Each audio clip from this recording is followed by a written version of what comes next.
Let's go.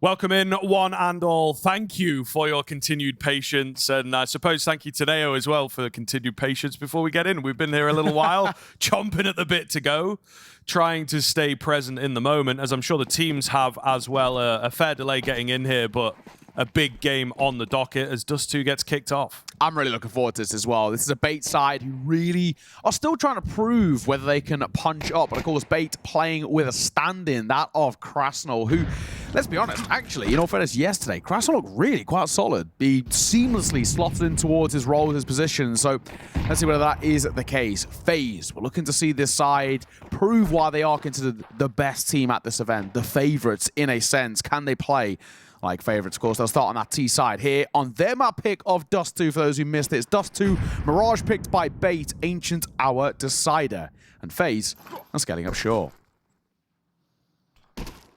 Smoking towards CT and towards that B split, in fact. Maybe try and fake things out here. So we'll see how the plan unfolds. Carrigan distracting, and yeah, attention is drawn away from short. It certainly does work. There's still a lot of bodies around here for the CT side. Carrigan tries, fails to move through that smoke. Bomb gonna go down. They have to concede the plant at the very least. No kits available, but the Julies and a couple flashes. Certainly nice to work with, but not when you've got 4 players peeking into you at once. Brokey holding, ready for that first fight. Oh, here we go though. The Julie's starting to close the gap and looking good while doing so. It's suddenly all on Frozen to clutch up against 3.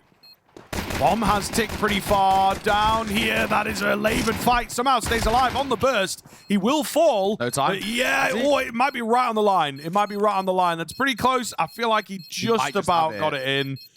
Goodness, Frozen so damn close, but yeah, not gonna get this one. Oh, I nearly spoke too soon. I nearly did speak too soon. I really thought he missed that. 0.3 seconds. A Cynthial, you lucky man. Bait kickstart things. Well, there was one key moment there where things went wrong for FaZe. It's actually the fight that they're taking. The drop in towards CT is really good for the first. The issue is they get stuck there, and they don't realize it's actually, well, a second player, Hedrick. He just sticks around, and he's picking them off because that short play's coming through. All Batey Hedrick has to do is just be a bit of a nuisance. He's just taking pop shots while the short players are scaling through. So a bit of a weird one. Unfortunately for FaZe, they get stuck. They can't fall away back towards short. They can't really get a reposition to set things up. They would love to have played out through long there, played into short as well to stop that initial push, but yeah, they get stuck. Krasnal should be a freebie here, and it is. Down goes Twist. Looks for a second. Carrigan will catch him with the Tech 9. There's a lower play coming. A scooped up rifle, but MPL still sticking around for these fights. Brokey can't hit the shot. MPL does well for another. He's heard the steps. The FAMAS will close it, and Bait shut down the Force 2-0. Unrelenting aggression, man. It is just so wild. It was kind of part of the reason why they got back into that game yesterday. Unfortunately, didn't win it, but yeah, we thought that one was going to be over a little faster than it was. And just, yeah, second round in, you're straight up mid, 3 players just crunching in. I'm kind of here for it, but I think they do have to be careful not to get too overconfident with those kinds of moves. Yeah, I agree. I think just it's one of those things for Bait. They love playing aggressive. They love getting into kind of the face of these fights. But against a side like FaZe, you really can get punished. Mechanically, Bait are very, very sound. But do they have the depth in terms of the strats? We'll have to see. This should be a bit of a nothing round. Hedrick's making a bit of a meal out of this one, though, with the MP9, thankfully. Same can't be said for Krasnal. Out the gates, Krasnal looking pretty okay. He's happy to take fights, which is all we really want to see. As long as he is still slotting in quite seamlessly, positive signs. All on the shoulders, Jacob. No chance in this round. Krasnal, we'll see. I'll speak of the devil. The second kill in the round. So this is the true test now for Bait. It's all well and good. You know, you get the pistol, you get the Force, you follow it up as well. You get a nice little buffer to kickstart the map. This is now where things start to really kind of the proof in the pudding of whether this bait side are really going to have a chance. Of course, just a reminder for those who are maybe new or checking in for the tournament here, we're in the lower bracket. FaZe, of course, picked up an unupset loss to FUT in the opening game of this tournament for them. 13-11. They lost that one out as well. Bait, we caught them. It was unfortunate for Bait as well, so they're looking to stay alive. Aggression again, though, man. I mean, you have to respect it up to a certain point. A lot more prepared this time around on the FaZe Clan side. 2 quick kills. And an advantage that they absolutely should be able to work with. Carrigan finds himself 6 feet under. A nade recovered, so potentially some damage here, but sometimes this is what happens, right? What's the strat? It's like, just wait for them to push. Just hold the angles and make sure no one gets in behind, and suddenly the kills come very, very easily.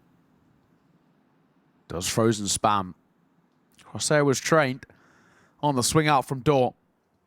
A minute to work with, and at this point, in a 2 versus 4, it should be very simple for FaZe. I think for Bait, I don't even know it yet, but we're sort of angling to save, if anything, right? Just keep hold of these 2 rifles if we can. Frozen's lurking is the only issue. He's sticking around looking to see whether anybody's going for an exit play. And speaking of, Frozen actually gets caught in the back. So an AK upgrade, and now a chance to somewhat get out securely. They're going to get towards spawn at the very least, and I don't think FaZe are going to be too ambitious in the hunt here. They don't have a lot of long-term cash. They don't have a lot of money stocked up, as this was their first full buy. It's great that they've won the round. Let's not lose any more rifles. That's where things start to get a little bit precarious looking forward. But for Bait, like you're talking about, it just is, unfortunately, the way that Bait play at times is live and die by the sword. We saw it happen yesterday with a side, you know, fell a little bit flat in towards overtime against Heroic, right? It was really decent. They probably should have actually closed it out in regulation, and then got to OT, and Heroic went flawless through OT, just dominated all the way throughout. And this is Bait. They can get figured out, and against kind of these tier 2 and tier 1.5 sides, it works. Their style of play, it's aggressive, it's in your face. They will make life very difficult to set up in the way that you want to play, at the tempo you want to play. But against a side like FaZe, they're not going to be, pardon the pun, phased by anything that really Bait will throw at them. Nothing's new. Yeah.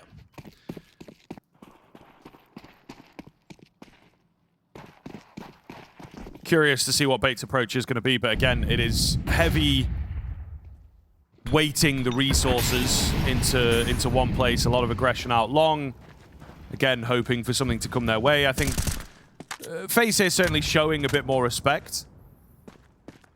Potentially the matchup, potentially just the way that their tournament has gone thus far, and a lot more pressure on them to deliver, I think, than kind of any other team, especially given how Pro League went, how they looked there, and the situation that, you know, with rain and everything. So this is a bit more of the real FaZe Clan, as it were, for the time being.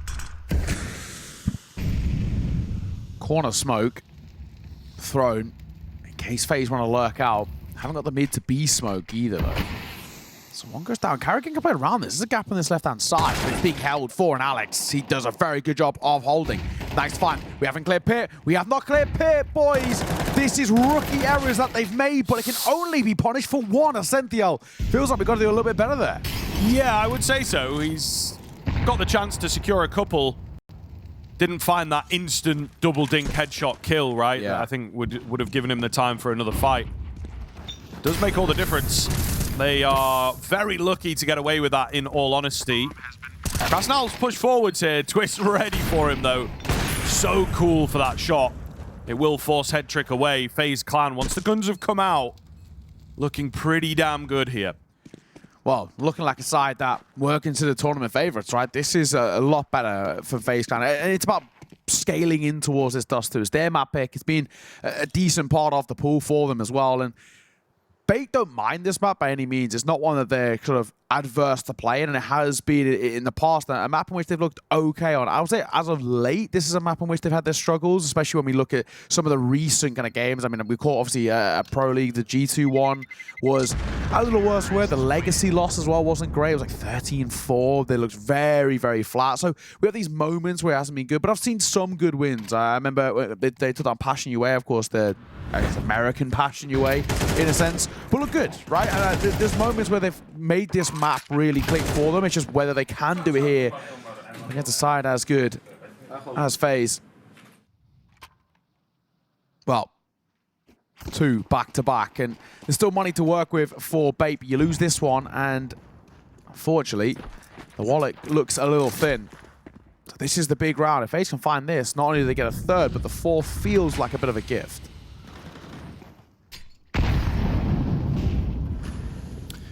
Twist going to take some damage. Sentinel going to have some as well. But again, FaZe starting things off slowly, winding that clock down, not looking to match fire with fire, as it were. And this is where we look towards Bait and say, is that part of the game plan? Do they have a response for this? You know, they very much get frustrated, I think, when the game isn't unfolding in the way that they want.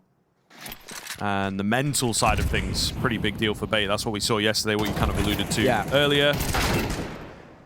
And they get restless. Krasnal pushing forwards. He is the stand-in, so maybe not fully part of the Bait DNA, but all the same, giving away another easy early opener. One thing I do credit Bait, they're giving Krasnal a lot of freedom, right? On the CT side, he's sort of doing his own thing, and they're playing around the information he's gaining. I think at times, though, you have to look towards MPL to maybe try and rein him in a little bit, play a bit more traditional, a bit more defaulty, so he doesn't get an overextension and a punish. Hedrick posted. Smoke, that'll come down. Can he hit the shot? Threads the needle, but he misses.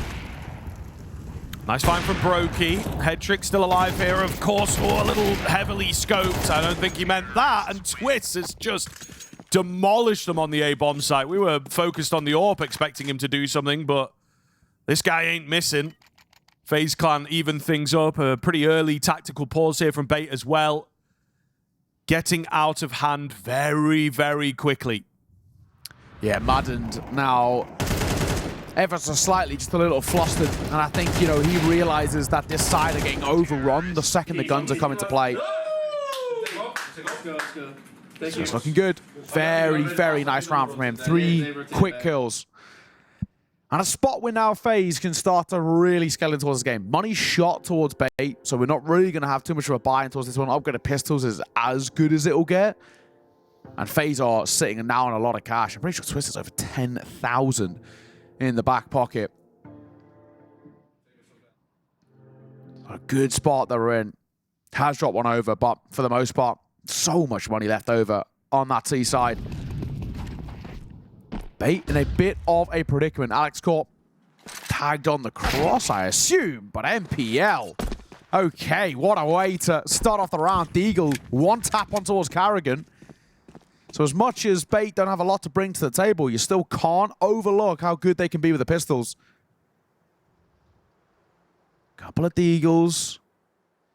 Couple of 5.7s. This is still a precarious one, and MPL's not lost the confidence. He still wants to be fighting. Not far off, but not quite landing. Start to bring some players across towards this A-bomb site, so in terms of the numbers, it doesn't look too bad for Bait. It is just all down to that weaponry and what that is able to find. Brokey wins the Patience game, but they might as well at this point commit all of their resources in. Frozen, trying to cut off towards middle. Doesn't get the kill, but at the very least keeping that rotation at bay. And it looks good from here. The utility strong enough to make these kills nice and easy. There's a small moment where you worry slightly after that first kill, but at the end of the day, it all works out for FaZe Clan to take the lead. Frozen keeps his cool, and they will only lose the 1 player.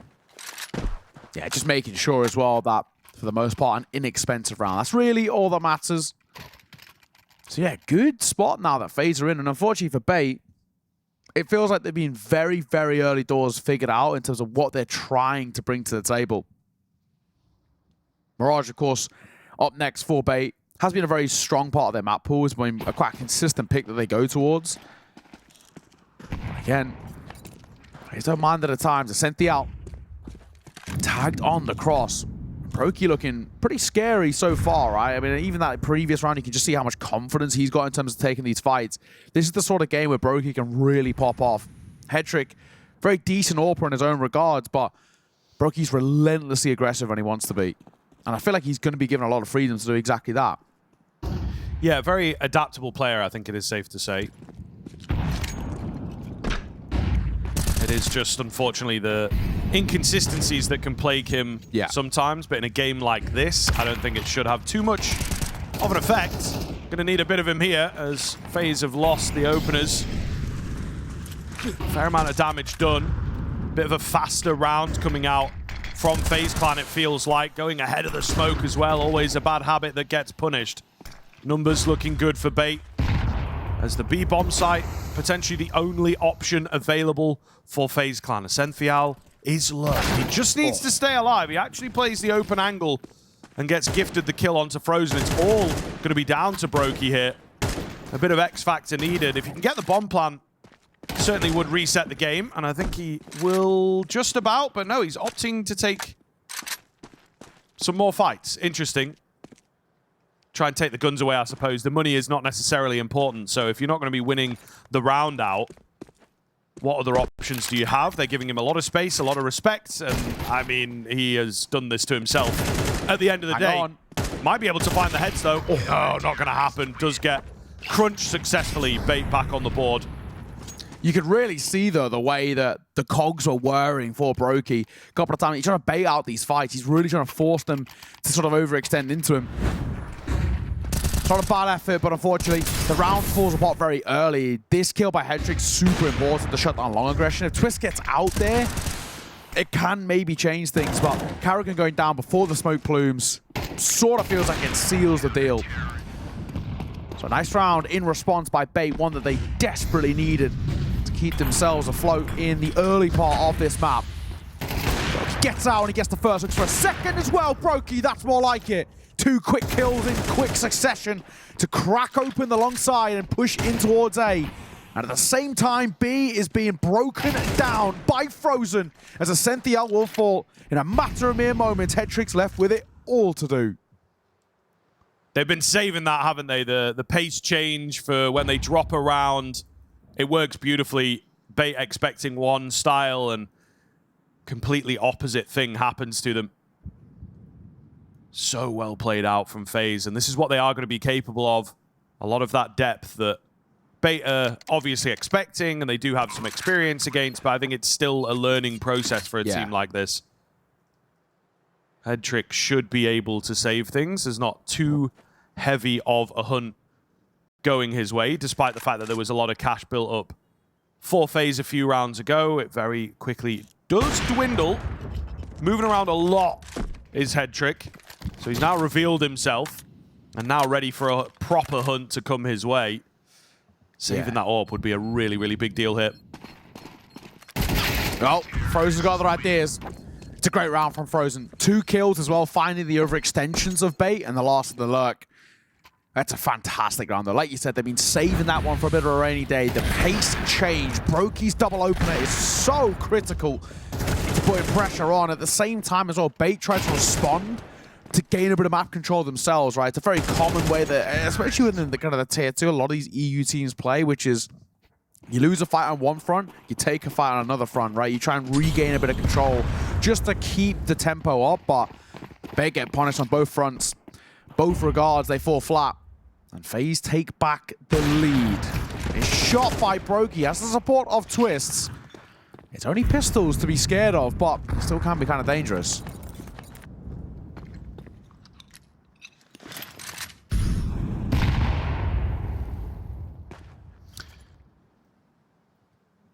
Kind of an interesting setup here. They want to make a move towards middle. Again, as you've pointed out a couple times now, you've got to be weary of this Bait team on the pistols. Just so much individual prowess that can come alive at any moment. I thought we were potentially going to get a push, but it seems like they really just want to create one kill in the lower middle area. As we can see, there's nobody moving towards that area, so I think this should be an easy one for FaZe, not nearing a dangerous stack or anything along those lines. Rolling through the motions here. Small gap in the smoke maybe that they have to be aware of. Some nade damage does come in. There has yet to get any kills. It does worry you slightly. Just as I get the words out, there's a quick trade, but there's bodies here. yeah, we'll see. There's boost-up opportunities. This could get very messy very quickly. They're going to try and overwhelm, and they're actually lacking a player on the backside. Frozen is a little far away, so a slim window of opportunity to get something done. You can't be serious. No way. MPL comes round with his deagle. They're all getting involved now. Oh my god. Do we have the flying 5-7? That was insane to see. How has he got away with that? How have Bait got away with that? Oh, and FaZe go immediately in towards attack pause. I can't blame them. That is such a tilting round to lose. And like we said, there was bodies there. You could just see blood in the water a little bit. You could see that they were a little bit too close to that smoke. Oh, there we go. You could barely even see him, really. And then FPL gets a wall bang as well. It's a great round. And they are happy. You can't blame them. What a round to take as well for Bait. That one felt like just like a complete gimme over towards FaZe, and they just stick together as a pack. They just play the numbers. They play for the threat of what they could possibly bring with those pistols, and some really nice deagle shots that get connected. What a round to take as well. I mean, it's already 5 rounds for Bait. It's pretty feasible as the first half goes, especially on your opponent's map pick. Things are looking potentially kind of scary. Ascenthiel tagged again. I'm pretty sure it's the 3rd time he's been tagged on that cross.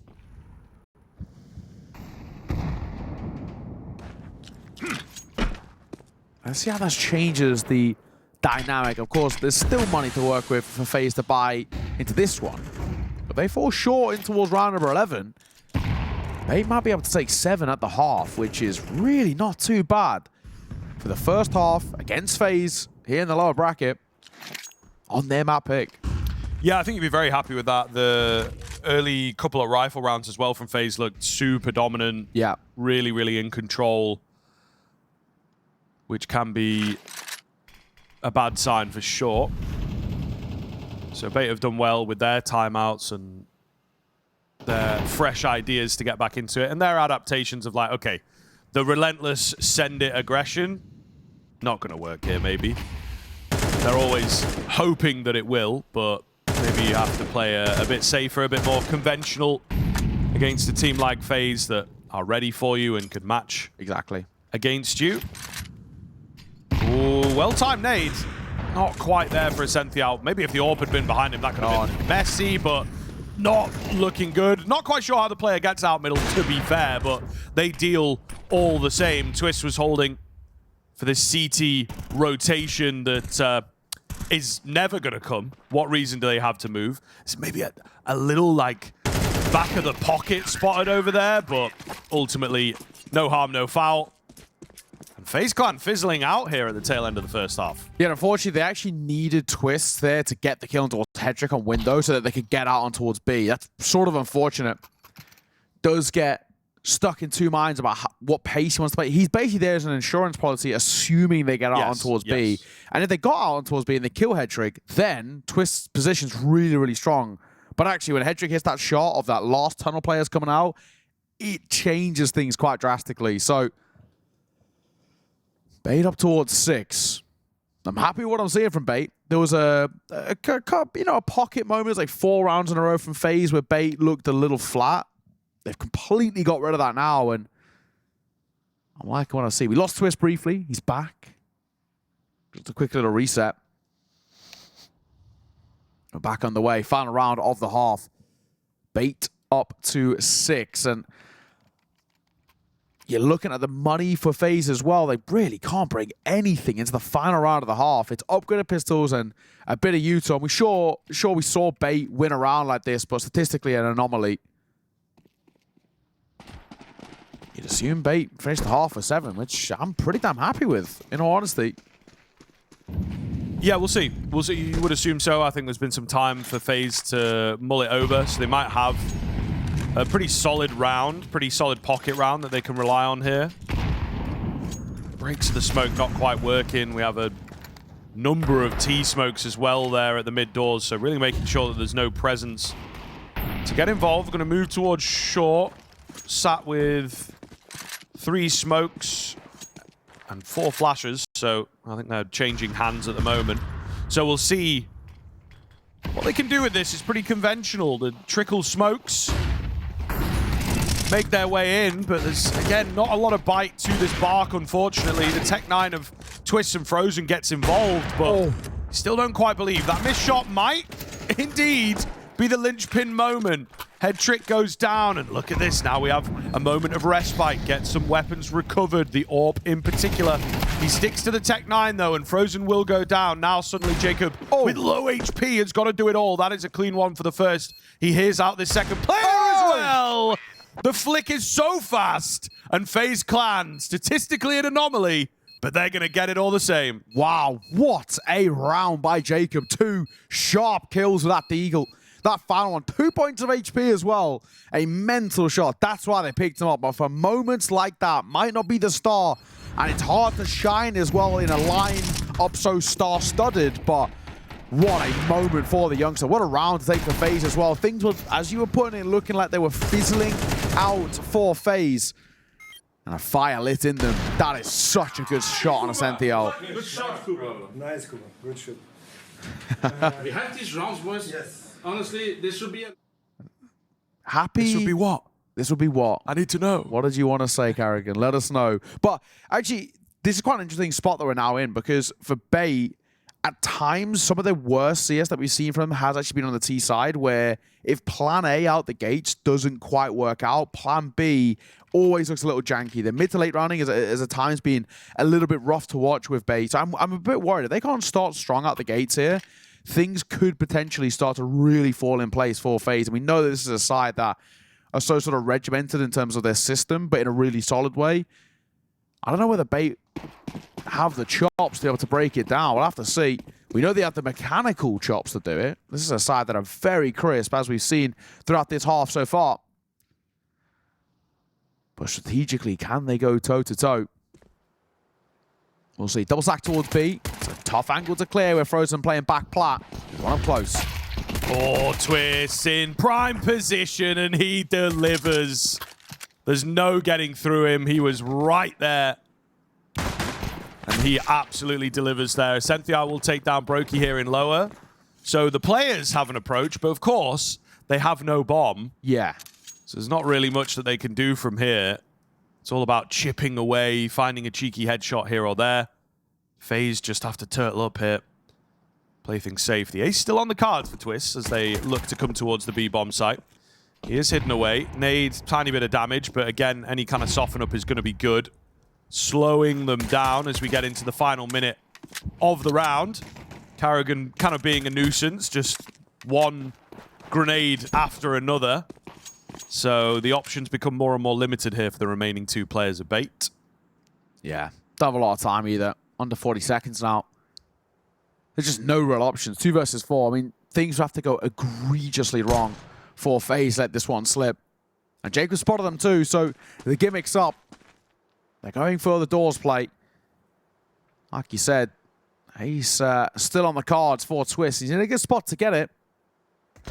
Ain't no contact just yet. Head trick gets one. Twist another. It's Frozen who steals away the ace, but it's a quad kill for Twist. He starts the round and does a good job in helping close it. Such an important pistol to take for FaZe, but just not only taking it, but the fashion in which they take it. Dominant, making their presence known. And unfortunately, for Bait, nothing really to be gained from that one. They're just barreling through a smoke. It's way too easy for Twists. One by one, just lines them up.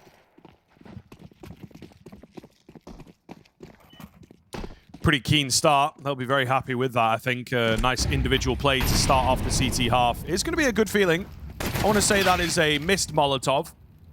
Not a utility expert, but I think it's meant to go in the doors. Could be wrong.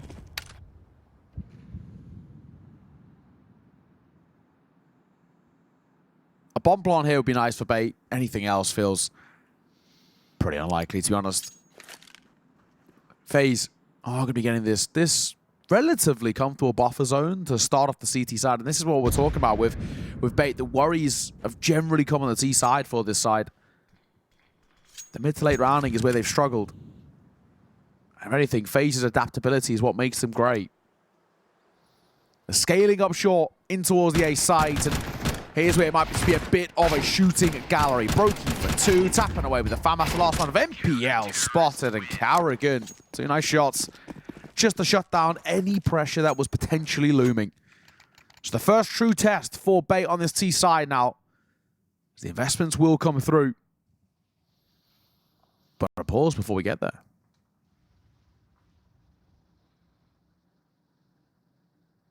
Seems more technical in nature as well, which is, you know, cross some fingers, cross some toes, folks, that we're not going to be sat here for too long. But indeed, can be a bit helpful, I think, for the mindset going into the first rifle round, especially on that Bait side of things. Just get a bit calm before the game truly gets underway. But this is a pretty difficult look. I think FaZe Clan on their pick here, feeling very confident if they can get this 9th and deny a bomb plant away. I think you start to talk about the map swinging heavily in their favor. So Bait have got a lot of work to do very, very quickly. I think something like a 6-6 scoreline at the half is sort of difficult to know where you stand. Like, are we in control? Are we playing well? You know, the bare bones statistics that you look at don't quite reflect or give a clear answer, which can be somewhat problematic. Yeah. Well, reset. Looks like we hopefully should be getting on the way sooner rather than later.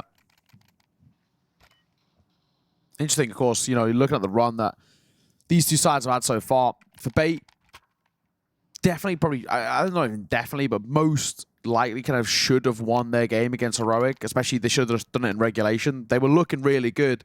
And unfortunately, right at that tail end, fell flat and gave the door, opened the door back over towards Heroic, who ended up sweeping it in overtime. And it was Dust2 as well yesterday. And for FaZe, theirs was a little different, a little bit more egregious. On Mirage, they were, I think it was 9-1 up at one point. Had a 9-3 half. FUT ended up winning a 13-11.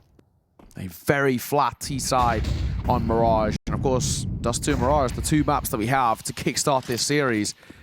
Gone for comfort picks, but also maybe even slightly punish picks in some sense.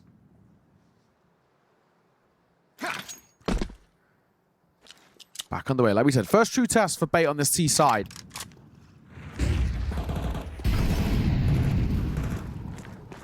Just looking at like how things pan out on the minimap here and what the general approach is going to be. FaZe are looking to play aggressive, but not that relentless style that we saw Bait employing early into their CT half. Just trying to maybe find a timing, maybe find a catch. And yeah, that's all they needed. They hear the pin pull of that Molotov, as it were.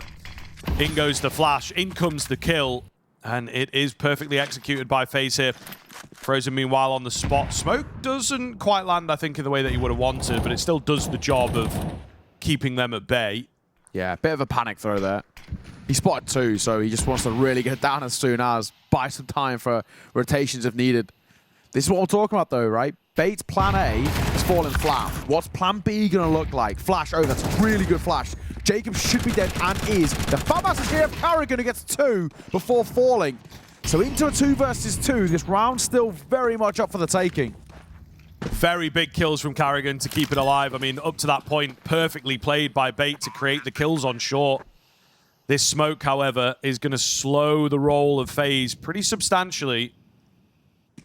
Just got to wait for it to go down before Frozen can really get involved. So Twister's got some control out towards long.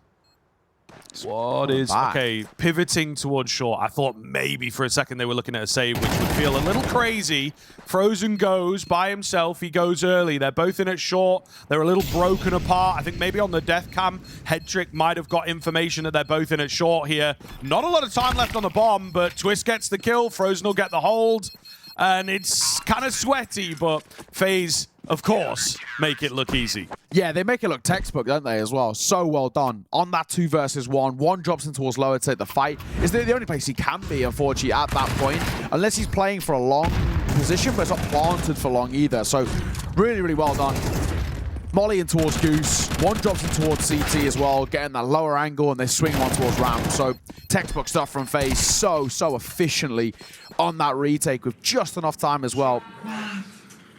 And a bit of a tilt up for head trick. Yeah. If he's playing towards car, if he's playing towards long, he wins it. The only issue is the head trick can't set himself up towards long or towards car because until right at the very end there, on potentially that def cam, they're probably expecting a long flank, and it nearly did happen in all fairness. So unfortunately, it's the only place he could play, and it's just so well done. They kind of break down the puzzle a little bit, FaZe. The only place he can be is ramp. Nice work. First full buy, of course, not going to plan, but Bait with lost bonus and a bomb plan can reinvest it back in, but it's 3 Galils that are brought to the table. Only the double AK, and Ascenthia doesn't even have any util. Krasner only a HE left for the rest of this round. The issue is you burn a lot of the util in the early part of this round, and what you would generally do just to figure out what the CTs are doing, it leaves you so little in the chamber for a potential post plant.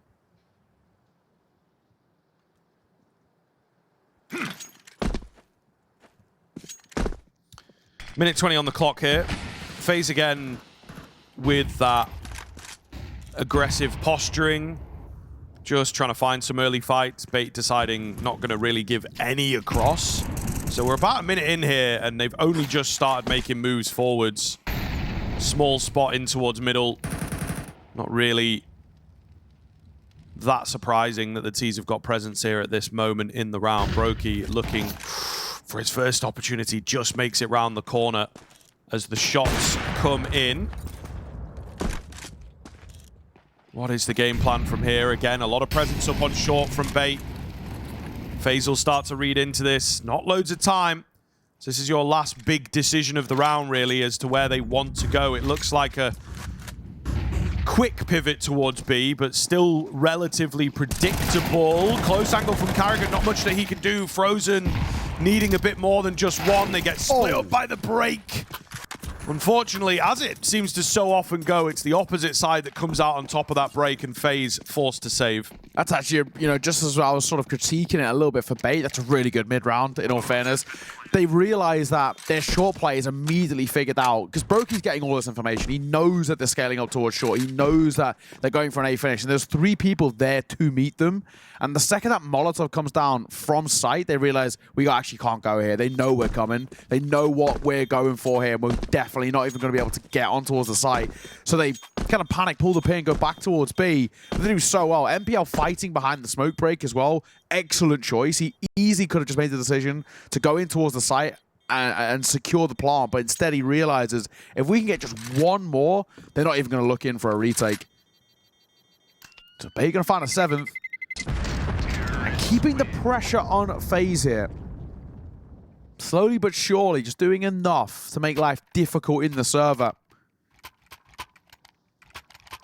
And for FaZe, one of the few times we've seen, especially in the last kind of 5 or 6 rounds, where they really do kind of look quite flustered. They just get pulled apart so rapidly. Carrigan's trying to fall back, also wants to fight. Frozen gets 1, but he actually kind of needs like 3 in that position. It's such a big ask.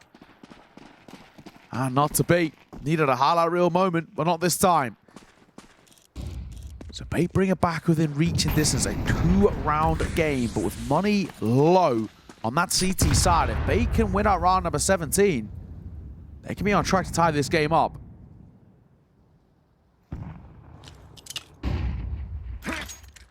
Big round on the cards here.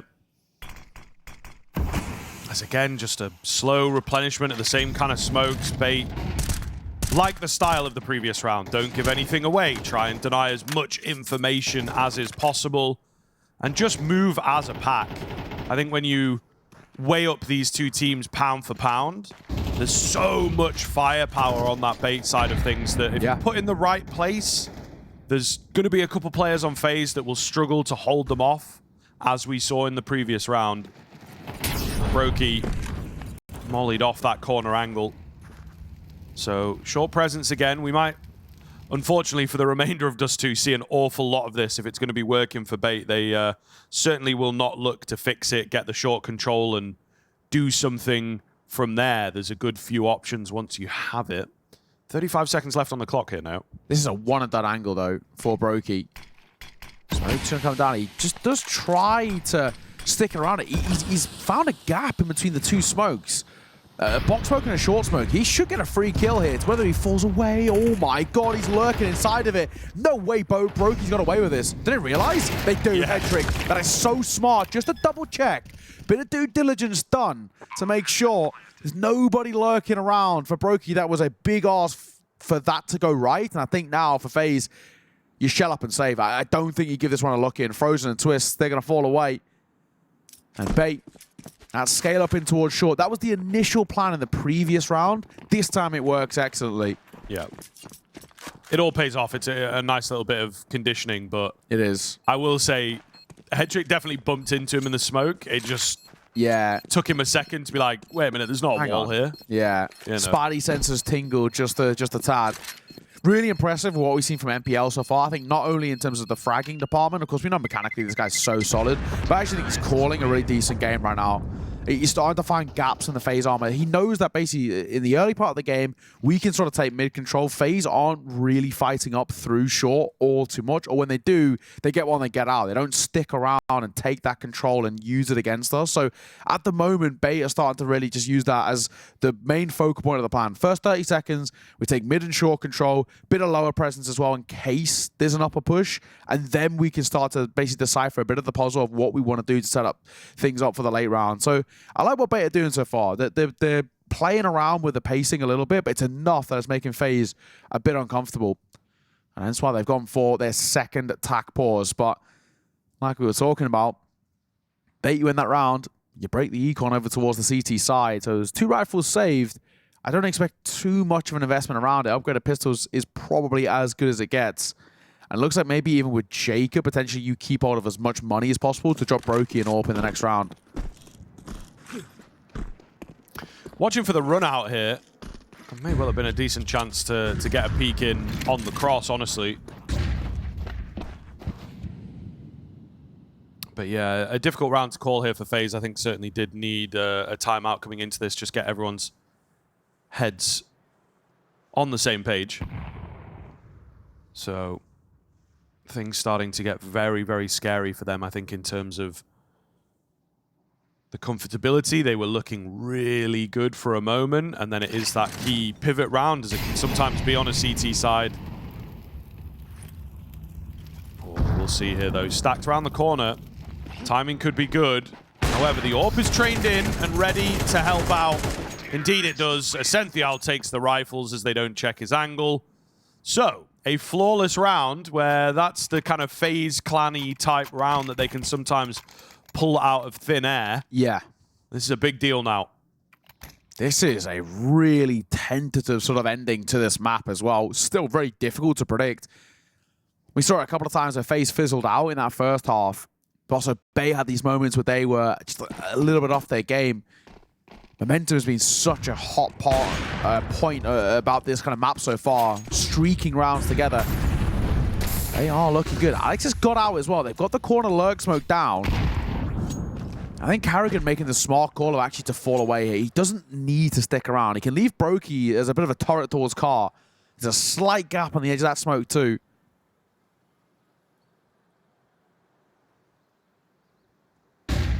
Flash over Brokey. Not baited into a shot or anything, so no information gained. But so long control is taken, and they don't need to do all too much now for Bait. They can just wait to see what the reaction looks like for FaZe. Smart from Bait. Really, really smart from Bait, though. I think this is a new thing for FaZe to deal with within the context of this second half. Oh, he spotted one. He has to. Got to have been on the minimap at least. It seems unaware. He's sure he spotted one. He's playing a little loose. He is playing a little loose. I mean, Krasnal's maybe seen it. That's a not on the same page moment. Speaking of those moments, NPL, however, will force the kill onto Brokey. So the numbers have been evened up. Maybe we look back to that short moment. Could have been bigger for Bait even, but not the case. Tiny little chip away. Carrigan holding in towards Gandalf. Again, not quite enough from either side just yet. Bomb plant coming in.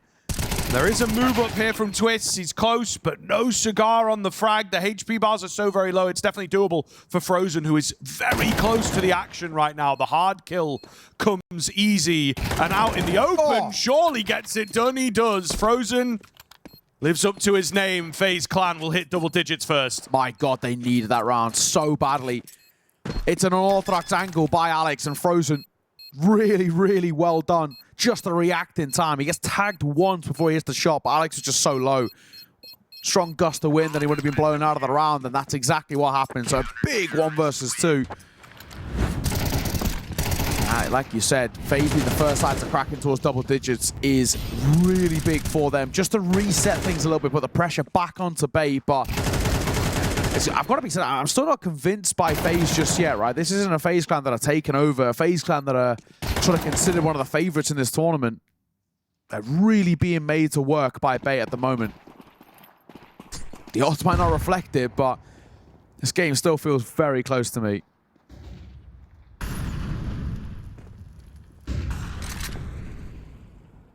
Lower control for Bait to kick things off. But a lot of players just hanging around spawn.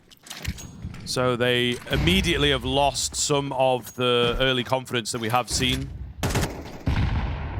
Just playing super, super safe, not wanting to lose that first player. But there's not too much to get excited about at the moment. The one thing that strikes me as interesting is FaZe with 3 on B seem, for some reason, adamant that that bomb site will be the finishing point, and it doesn't necessarily look to be the case.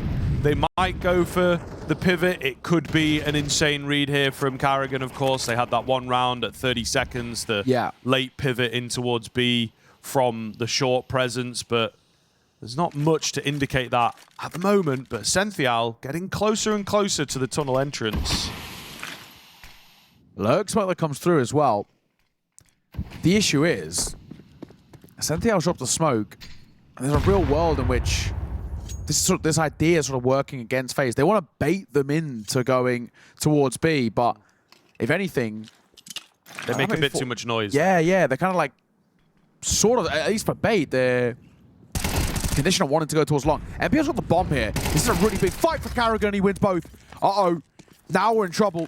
Look at the time. 15 seconds. They can't win this. The round's done already. Those 2 kills from Carrigan have single-handedly won the round. Bait have got no time to recover this bomb. And with 7 seconds left, it's about survival more than anything. Do not go down, and especially not off the time. That's unfortunate for Bait, just leaving things a little bit late. And it's Captain Fantastic who steps up to shut down any chance of that round going towards Bait. And Madden will call for his 3rd and final timeout. That's a tilting one to lose, though. It really is. Because the idea of what you're trying to do is quite nice. It's an A split, and a very standard A split. 2 towards long, 3 up towards Cat. And you try and just pop at the same time, swing through, take these fights in a similar sort of fashion, so attention's drawn elsewhere. Unfortunately, the bomb gets dropped. That's all that happens. One mistake, so costly.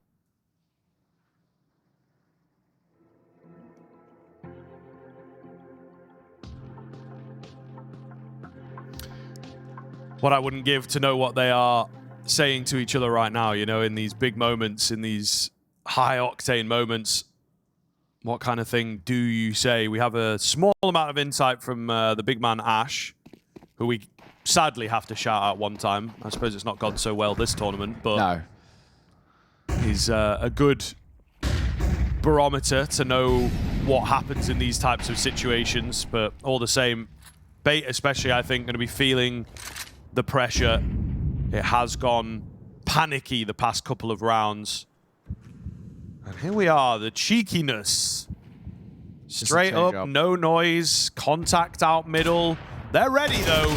The AK, the AWP, Twist is on a close mid-angle as well. They're very, very, very ready for that. It's maybe the only thing in the playbook that we haven't seen from Bait yet this half. So that is a fair read coming in from the FaZe Clan. Yeah, that's such a good read coming through, right? Like I said, it's the only thing that is yet to come out from Bait is a contact play through, right? And they get no initial contact from the AWP towards doors. So then it's like, okay, well, where are they scaling into? Where are they trying to build up? No long presence so far. There'd be no upper tons presence, but there's been a smoke down as well. So they're just ready for it. It's a mean crossfire. It's actually 3 people in one crossfire. Twist on towards box, the AWP, and close CT. There's no chance getting out there. Jacob can step up. Here's one. AWP is scoped. He's got a really awkward angle to deal with, but Headtrigger swinging a find. Still, this round feels very kind of tough to work with for Bait because they've got so many angles to clear and so little time. And once again, sub 30 seconds, and Brokey just trying to be a nuisance. He gets both. Really good shutdown. Bait, that's what we were talking about for them, though, right? This has always been their kryptonite. At times, when Plan A does not work out, they get flustered and they really look quite janky. I mean, when nade out, not gun in play, not even clearing car, but just walking straight past it. That's where this side fall flat. And you can see as well, there was utility available for both players. I think that a molly towards car is not really a hop, skip, and a jump. They have to make that play. They have to just go through the basics. They get punished massively. Brokey is going to open up here once again. Twist chiming in down middle. The confidence of FaZe certainly back here towards the tail end of the game, wanting to put this one to bed. They've already suffered at the hands of a comeback once this tournament, and once is most certainly enough. It's so much better from FaZe. The way they've ended this map, or the way it looks like they're about to end this map, is really solid. Alex finds one quick trade by Twist on towards MPL. That's such an important scalp to find, but Alex still trying to be a bit of a nuisance before he's caught by Karrigan, who closes the map 13-9. FaZe take their pick of Dust2, and they do it actually quite excellent fashion towards the end. There was moments where FaZe look a little fizzled out, but they recover well and they set the tone nicely. We're going to throw it back to the boys on the desk. We'll be back from Mirage. When this is a new team forming and a new team that are rising, but if you want to become a tier 1 Star Wars and you want to be able to really kind of punch above your weight, you need other ways to win. More firepower has to be brought to the table. So Kensdor was so important, and then not having him here, that is such a big blow to the rifling core of this side. And credit to Krasnov, I think he's actually looked quite good at times. I think he has actually slotted into his roles quite nicely, but he doesn't bring anywhere near the same firepower that Kensdor can. This guy can control a map on his day. The game begins. We are into the server. The fist bumps were a good sign, and indeed things are ready to get going here on Mirage. Bait will start on this T side. And we'll see what they're able to give us. As Brokey with the Julies up close is the player that you've got to watch, and watch quite tentatively because he doesn't have much in the way of support, particularly as these smokes come in. They're going to block off a lot of the rotational play that FaZe were hoping to utilize in this round. So Brokey gets left on an island, and he has no way off. He doesn't get a single kill. Not the best start. Flashing towards CT is good. They unfortunately didn't look prepared enough for that. There's 4 of them round the corner. Frozen takes down a couple of the stragglers that were very low indeed, but now he has 3 very healthy players that he's got to get through. He's not going to check his angles. Could have been a knife for us, but no, Alex will take it cleanly and get Bait the pistol. Who was it yesterday? It was Score, wasn't it? Who tried to knife and they were 12-0 down. Oh, my. I mean, game respects game, honestly. I mean, if you're a committed knifer, then fair enough. I have to respect it. Yeah, exactly that. Could have got a knife there. It's all good. It's a really nice pistol. Yes. So simple. First 20 seconds, pop in towards the A site. And I guess just a bit of a misread there from FaZe. They're actually setting up primarily for mid control and then reacting to where the X2 comes through. But they just go so relentlessly fast towards the A site that, Brokey, he was just stuck between a rock and a hard place. There's nowhere he could go. There's no way he could fall away. I mean, at least if Brokey was playing potentially, back triple, or he was playing over towards kind of jungle or CT, he could fall away by time and they could play a full retake there. But he's stuck in towards Balk. There's no escaping. He would have loved to have got a kill before he dropped, but too many bodies to fight. So really well done. Simple work by Bait as well. And then they do the one thing you always want to see as well. When you've got numbers and the execute's gone well, take CT control. It's so important to giving yourself so much breathing room in the post plant, and they do exactly that. So brilliant work. Can't fault them at all. And for FaZe, they just have to take a bit of a step back to start off this one. It looks like they're going to force by, though, into round number 2. So Twist got a scout. A few upgraded pistols going to be invested into as well. We do have a bit of a tech issue, though. As you can see, we are paused for now. So hopefully, only brief. I'm seeing that Cynthia. There we go. He's bought. So that's good. He was the only one I was worried about. He was the only one I hadn't invested. I don't know if it was on his side, but he's invested. Everyone's now kind of getting their self ready. So I think as the buyers come through, I should confirm things that were nearly all good to go. If Bait can find this, they get themselves a nice little buffer to start off their map pick, right? 2-0 start, which is basically a gift for a 3-0 start as well, because the money will be gone for FaZe. nice position to be in on the T side. We've said they've had their T side woes at times for bait. That would be nice to sort of eradicate early doors. What is... Okay, there's some kind of joke going on over here. I don't know if they're going to commit to it, but there seems to be a lot of Novas bought up and dropped across and shared across. They are indeed looking for a shotgun play, maybe, but I think they're just looking for him. Yeah. I think they're just messing around. The XM, showing off the skins, maybe. XM's valid. I don't care. I'll die on that hill. That gun is crazy. Yeah, good. Mag 7 in the right place. The Nova, straight garbage. Straight troll in the you know, the salaried level of the game. I don't ever want to see a Nova. Yeah, if I see a sword off, something's seriously wrong. That gun is actually terrible. Yeah, I don't even. But it's funny, you know, it's like funny, Inferno apps just charging in with a sword off and banana out. Corner wall. Yeah, half wall. It's funny in matchmaking, but not when there's a lot on the line. Tournament life on the line, of course. For both of these teams, we end up with a Scout and a FAMAS being the scariest weapons for FaZe Clan. FAMAS in particular, keep your eyes on. The automatic weaponry can be deadly in the right place. A round like this may well be in that overlooked angle. Bait, start with the mid control. But again, a very slow pace coming in from this bait side. I'm really wondering how aggressive FaZe want to get as well. Here's a force buy. They sort of need to do something a little bit unorthodox if they want to catch bait off guard. And bait are so scared about this potential of a stack, right? You know, you can really see them trying to break down any ideas just to understand what FaZe are doing. They've not really shown a lot of contact either, so the seeds of doubt are really being sown pretty deeply in towards bait right now. Molotov they'll come through towards short. Something else boosted in towards window, and he can just stay here as an insurance policy. Something to come back to a little later on into the round. Carrigan the first to fall. Ooh, but there goes a Senthi. That maybe starts to give the game away in terms of where the hit is going to be. Frozen is hot on the heels here as well, just looking to chase them down. Yes, they have seemingly site control, but yeah, the bomb has gone right when it should have gone left, to be honest. They, of course, were not expecting the site to be so clear. Cheeky one from Twist through the smoke. Molotov down might give the room across. The bomb eventually going to make it around. MPL is brave to move forwards in the 3-on-2, but he is rewarded. Frozen very low here as well, so known and easy pickings in the end. For a moment there, it was very dangerous, but MPL in particular does well to bail them out. Yeah, they slightly lost track of Frozen. The one thing is he jumps up on box and towards connector, and he still burns in that molly. That's kind of gives away the ruse. Does a lot of damage to him, but also just they kind of figure out where he is then now. So, yeah, more expensive than Bait would have liked, but a second round. Right, that's all that matters. Get that second on the board and start once again continuing to try and build into this. No real bias to come through in towards the third round. So it should be a simple one. But we have seen FaZe already win one like this. Jacob, nice little two-piece with the Deagle at the tail end as they were running in towards the A site. He's made these rounds work, so I'm not going to discount FaZe just yet. And even if they don't win it, if they can make it a bit expensive, you get like 2 or 3 kills, you'll be a little bit happy with it.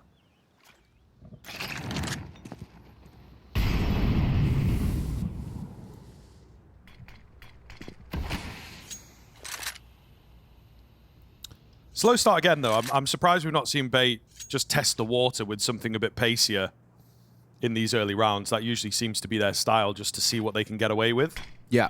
Oh, misspoke. It's one of yours. Oh, right. Unnecessary.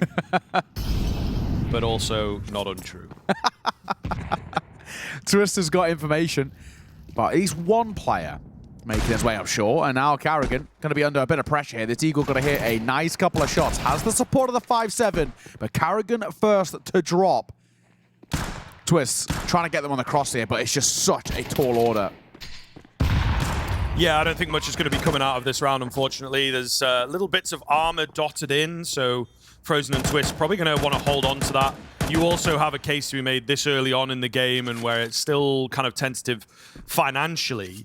Don't give them the kill bonus, right? Yes. Don't give them those early kills and then like like confidence 10, and right? stuff. Yeah, things like this. So it sort of looks a bit cringe, but there is some nuance to the idea of just not giving kills across. Would you call this a save? Not necessarily, right? There's not much to save, but sometimes these tiny little things can really just get into the heads of your opponents as well. Oh, James, how you have ruined my beautiful game. Well, you know. But no, it is all, it's min-maxing, right, ultimately. Yes, right? And that's a good it's phrase for it, yeah. kind of a spot with a FaZe. It's very understandable. This, I mean, ultimately, if you want to kind of get rid of all the technical details, you just ask the one question to yourself, what's the point? Yeah. Right? What am I actually going to do here? I'm not going to win it. Like, we don't have a kit, so there's just no chance, right? You shell up, you save. This is now where we get to see them really bring something to the table. All part for PWE, Enforce the support as well. The full belts are util for the most part. Technically speaking, a bonus round for Bait. Obviously, without really any damage or kills in towards the previous few rounds. It's not to stockpile a bit of cash, but if you can win a round like this, it would go such a long way. Great timing on the CT smoke in towards ramp. If they're going to pop through, they're going to have to pop through at such a late time. They go just ahead of that one, but PWE gets the first. Looking to try and shut down the A presence. Has support as Jacob does well in towards back of default. He'll fall finally as Flames right at his feet. And MPL gives them a bit of space to work with. 3 versus 3. Labored for Jacob. Certainly a player that everyone is going to have their eyes on here. Big shoes to fill. Are they cancelling? It looks like they are indeed going to move away. There's not much scaling up, but only lightly. Now reaggressing. MPL leading the charge. Bomb with him. But just adding a few more variables for FaZe Clan to guess around. May well have just heard the footsteps of running away, but it seems like they were aware of that all the same. So Twist with the big kill of this moment to just cut off any idea of a flank. Straight up fights then. The 8-1 NPL. The 0-1 head trick.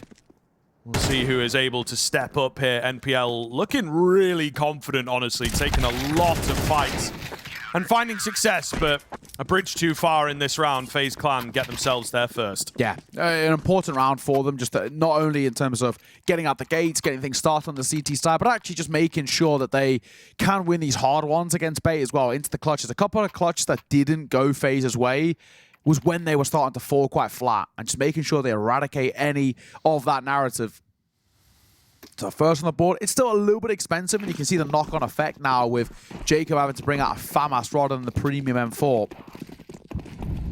But even still, for Bait, it's not a terrible situation for them, right? It's still quite expensive on a bonus round, all things considered. They're still going to be feeling very, very confident of how they've started off in towards this map. Missed shot by PWE, but information gained of mid-control now taken.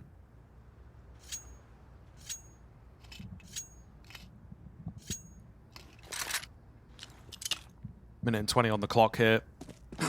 Start to make slow moves forwards once again from Bait.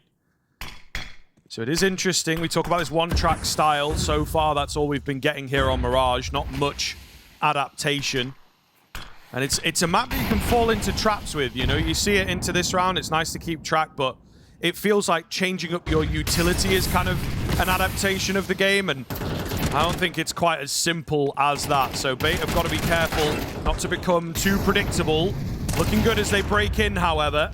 Only the one kill from Twist. That's not going to be enough. Carrigan is here quickly. He's here before the bomb goes down. And he might look to make a move around this smoke. Tap comes in. It will be a hold, but MPL is very ready for it. And again, he is the man leading the charge here in this round. Makes up a good 80% of the Bait kills at the moment. As he often does, in all fairness, for Bait. This is why we were saying Kentasol was such a good addition to this side. He was relieving a lot of the pressure about MPL having to put up numbers. But who cares at the moment? 11-2 for him. PWE, are we? No.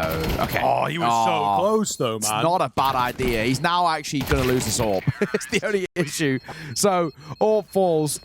Another, like, 1/10 of a second, and I think that player's gone and not watching it anymore. Good due diligence from MPL, though, just to make sure, just to stick around long enough that something like that won't happen. I feel like Bait are now in a spot where that wouldn't happen to them, or it shouldn't happen to them. It'd be very, very rare if it did. Yes. The Huns, different story. Leave them alone, man. Leave them alone. You know? They've been through enough. Yeah. I'm still jaded by how you're trying to knife when you're 12-0 down. It's really just, it sent me for 6. See, I'm here for that. I love that. I think it's like, you know, you just have your own headspace. Yeah.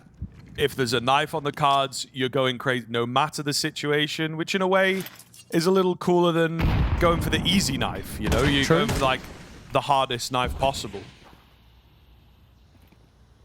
Alex. Spot swap. Can't capitalize. Twists can. That M4 finds the first. Frozen under the MP9. Gonna find one of his own. Oh my god. Oh, Jacob. It's actually not a bad effort at all. And Twist will quickly trade on towards MPL to limit him at 1. This is a janky round. Going in away, but Twist, he'll see it off. Bait. They get dissected in that round so effortlessly in a weird way. And it really shouldn't have happened. FaZe didn't have a lot in terms of firepower, but they made it work. An adaptation. I mean, that's kind of what we wanted to see from both of these teams. So far, it has been similar approaches. The T side's going to direct a lot of what's going on in these rounds, but FaZe do well there to just make themselves known and not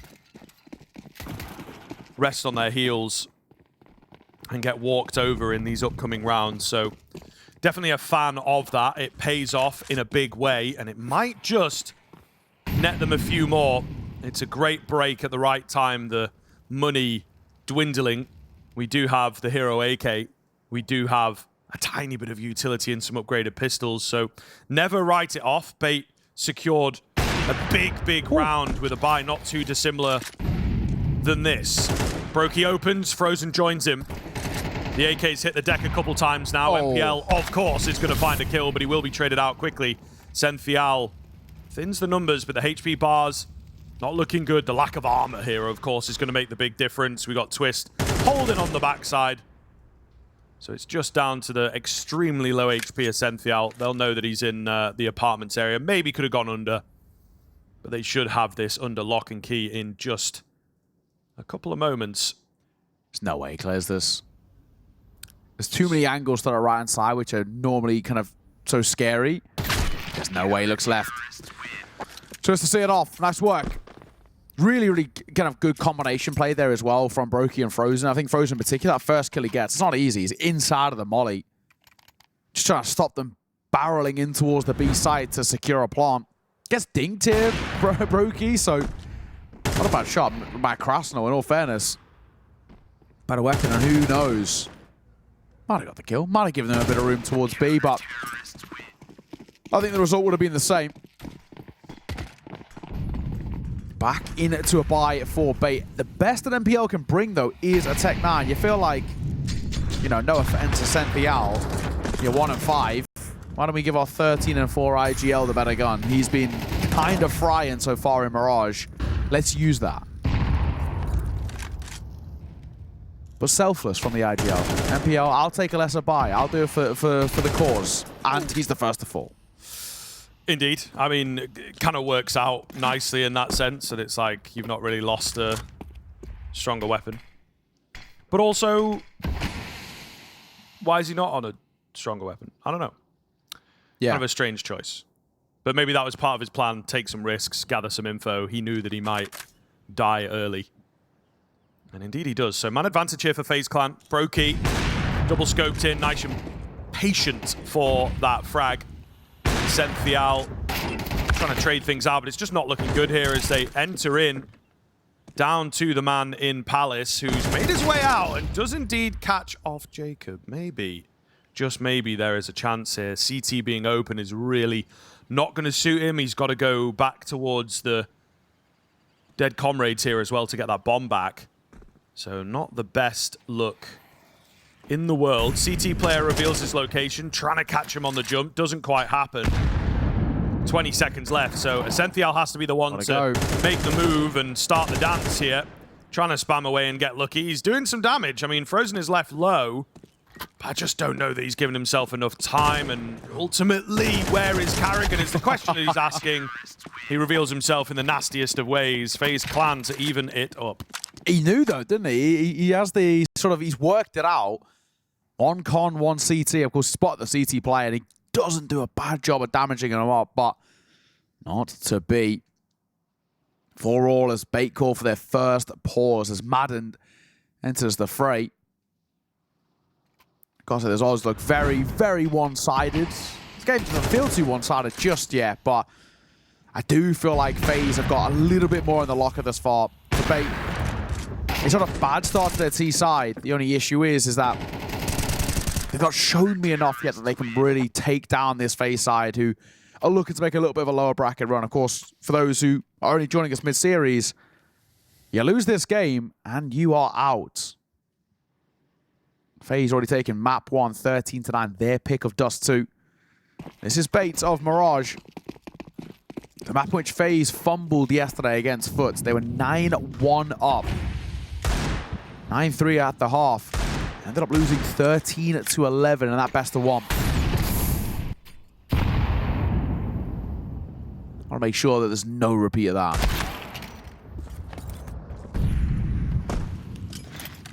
Nice pickup from Brokey to kick things off here.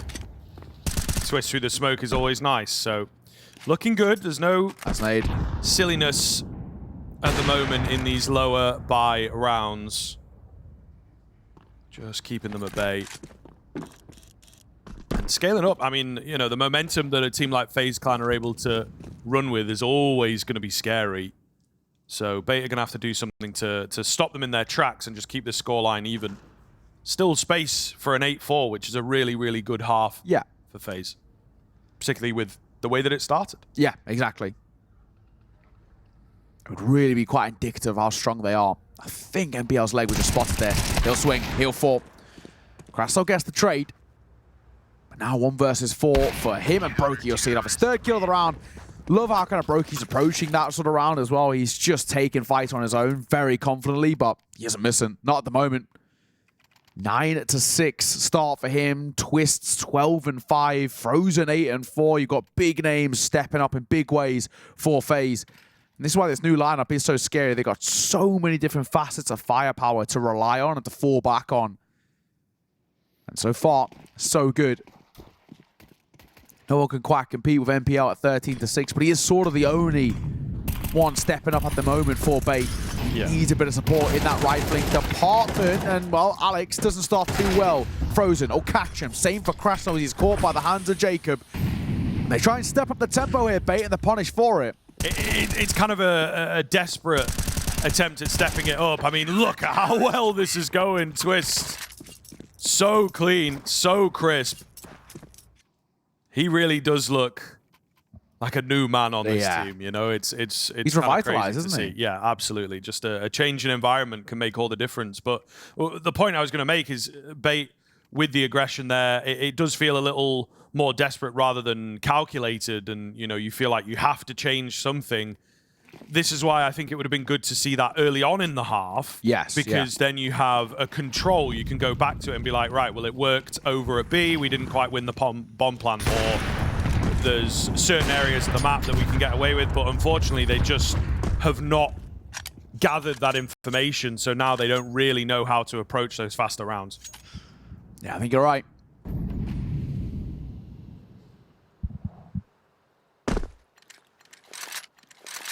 Slower tempo by Bait off the back of a quick one that fell very much off a cliff so quickly. They try and get up in towards the face of FaZe and make life uncomfortable, but they're just not going to be fazed by something like that. They're so used to these tempo shifts. And it's tier 2 that'll work out, but not here. Twists for the first. They shot the orb. Karrigan and Frozen both caught. B-side lost there. Bomb goes down. Bait have got some legs in this round. Yeah, eyes off the ball for sure. We'll come back to it as it seems like things are still unfolding here. Oh, key find from Jacob. Might give them a chance back into it. He's gathered a fair bit of info. Krasnal does creep into him to take him down, but I think they now know where 2 are for sure. It doesn't seem to really be mattering. Multiple peaks coming in. Not a lot of time. Brokey, though, with the transfer. Oh, he's moving in quick. He wants this. He absolutely wants it. The timer just not going to work out in his favor. But for a moment there, we certainly all believed. Oh, I thought that was going to be another Brokey 1v3 on Mirage. We saw one only a couple of weeks ago as well. What a transfer by Brokey. He just couldn't find the third. Oh, really had to lock in their MPL to make sure.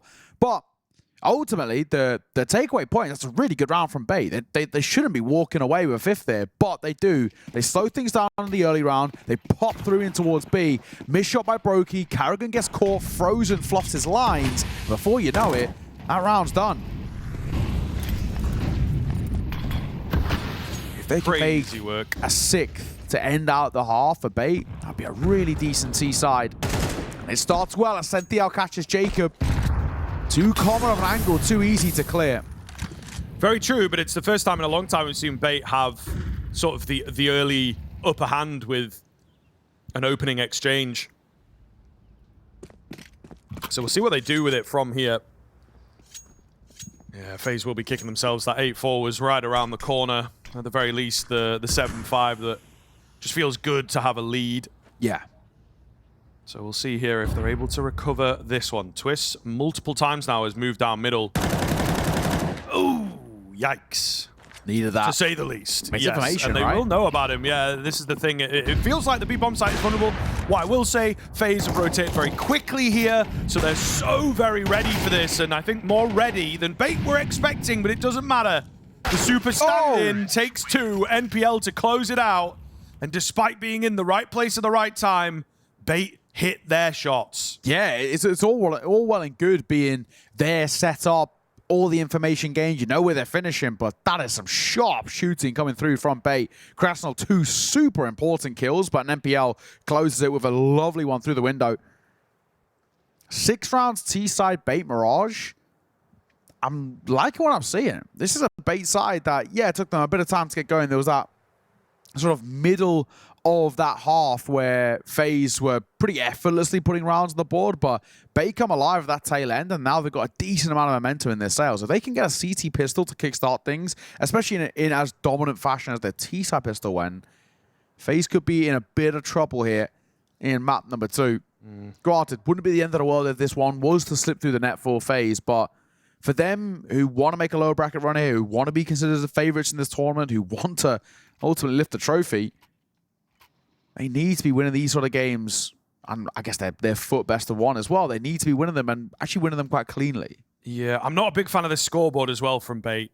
I do like the idea of the fact that a CT side is a chain only as strong as its weakest link, and there's a few names that have just not really gotten all that activated into that T side. MPL does a lot of the work, sure, but they're going to have to find the ability. They're going to have to find the CT side, some of those guys, and one of them is, of course, a big name in the AWPer, so they have to be very, very aware of that. I'll say with Hedrick, I'll give him a little bit of leniency because I feel like T-side AWPing is brutal, right? Very true. He did a lot of his best work on the CT side, so we'll wait for now, but I have to agree. They're missing a few names.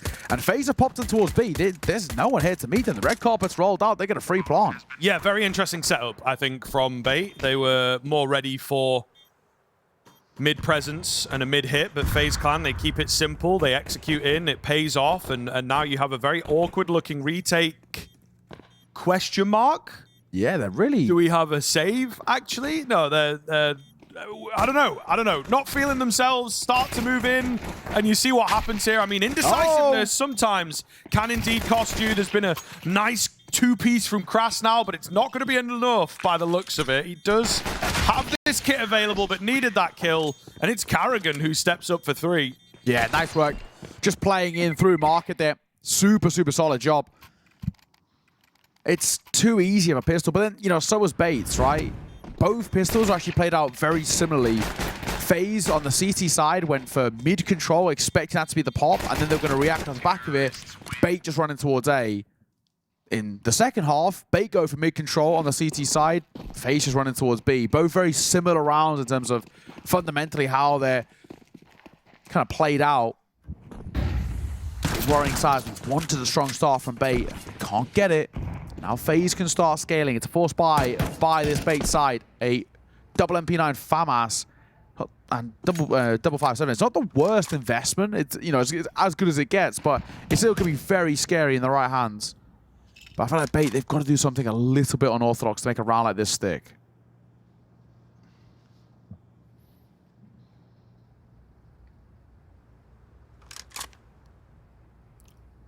They do like copying each other's styles, though, don't they? Dust2, really slow to start off the T side. Same here on Mirage. There's a lot of, I think when your tournament life is on the line, there's a lot of kind of feeling it out and not wanting to give those early kills away, not wanting to get over-aggressive. Slow roll here. Nice find from Alex. I think that's going to light the fire under them, to be honest, which is exactly what they want, given the way that this setup looks. Oh, here we go. Yeah, it's that FAMAS that makes all of the difference. And Krasnal keeps these multi-frag moments coming, man. He's looking really, really good. And it starts really good as well. It's the first opening duel that Twist has lost so far this map. He drops, and then they just walk straight in towards the pack. So well done by Krasnal here. What reactions. He's got to be punished by Karrigan. And he isn't. Nice, guys. Let's go. Good call, bro. Krasnal's happy. Good to see. Comms are flowing for Bait as they tie this one back up. What a force buy. What a round 2 take. And unfortunately for FaZe, they don't get too much of a choice. They themselves have to force this. No two ways about it. Twists. The Eagles got ahead of the molly. Don't get ahead of the nade, though. He's softened up massively. Deagle of Twists here. Looking for that small head peek to come through. Karrigan goes down, so that starts to bring us back to reality. You'd like to get hopeful for a small pistol round like this, that, oh, anything is possible, but I don't think that's quite going to be the case. Into this one, they net the first kill, they spot the early information onto Twist as well, so not looking too good now for FaZe Clan. No. They're trying to bomb plant, really. Winning this force buy feels pretty unlikely, but if you can make things expensive and keep Bait and their econ in check a little bit, that means into your next full buy, I feel a bit more confident about it. They're going to start popping in towards the B side. Now flash over. MPL bails out his teammate, and Ascential was so blind, he had no idea what was happening. And Krasnal, once again, another multi-kill round from him. 15 and 10 now. So we said we needed somebody else to join MPL. There he is. Yeah, he's looking good. I mean, fairly consistent, holding his own, doing his own thing, as you would expect given the stand-in situation. But doing it pretty well. Yeah. So it's good to see. And again, we want to see a bit more of this guy. Hopefully he finds his way onto a team of this kind of caliber, in all honesty. But for the time being, Bait only the 1 round in the lead. It should be 2, given the investment or lack thereof from FaZe Clan into this one. MP9 up close. Opportunity to make some money, perhaps. But you still feel like he might go down. Oh. That's not quite good enough, though, is it? 2 for 1 against Glocks and P250. Not really the best look. However, that's the bomb. Unfortunately for FaZe, what kind of position are they in? What can they really do with it? It's an MP9 saved. They've spilled the bomb. They don't really have much positional advantage. This is the big moment, and they're not expecting it at all. Ascential, with potentially the most perfect timing he could have hoped for, will save the round from absolute disaster. Yeah, we were sort of there with bated breath for a moment, though. That was looking potentially a little worrying. The opening 2 kills that come through for FaZe, it looked like there was maybe room for them to work with. They just get stuck, unfortunately, in towards under. Bait lead at 2 rounds, 9-7. As FaZe finally get a full investment to kind of be spoken about, but it has to be a successful one. They fall flat here. It could already start to be the beginning of the end. It starts well for FaZe. Twists, finds the first, looks for 2 as the AWP misses a shot. It's getting a little janky as well as Karrigan's trying to put pressure on towards Head Trick. Krasnal again stepping up for one of his own, but it's Twist who's lighting up the server. Numbers favoring, and Twist is here again. He's on for the ace. He can't quite find it, but his job's done. I mean, again, I will say it again. He is looking so good, so quickly as well into this team. He has exploded onto Mirage, that is for damn sure, and could be a really big round that he's just pulled out. Ascential. Oh, he's threading the needle. Just about gets the timing against him, though. He was so very close to creeping into a free kill, a free 1v1. But it does not happen for him. FaZe Clan, right on the knife's edge, are able to pull themselves back into the game and close that gap. It's really impressive watching Twist play at that sort of level. They need a round like that as well. It's such a critical time, just as Bait are getting towards the point of being really in complete control of the scoreline, the kind of tempo of this game, and actually the momentum too. We're shut down and slowed down, and they're forcing towards a conversation. Tac pause taken. Madden re-enters in towards the fray, and you know, for him, it's about reinstilling what has made this side tick so far. The pace, the pressure they put on towards FaZe. Wonder what they try and bring to the table here. A lot of smokes to work with.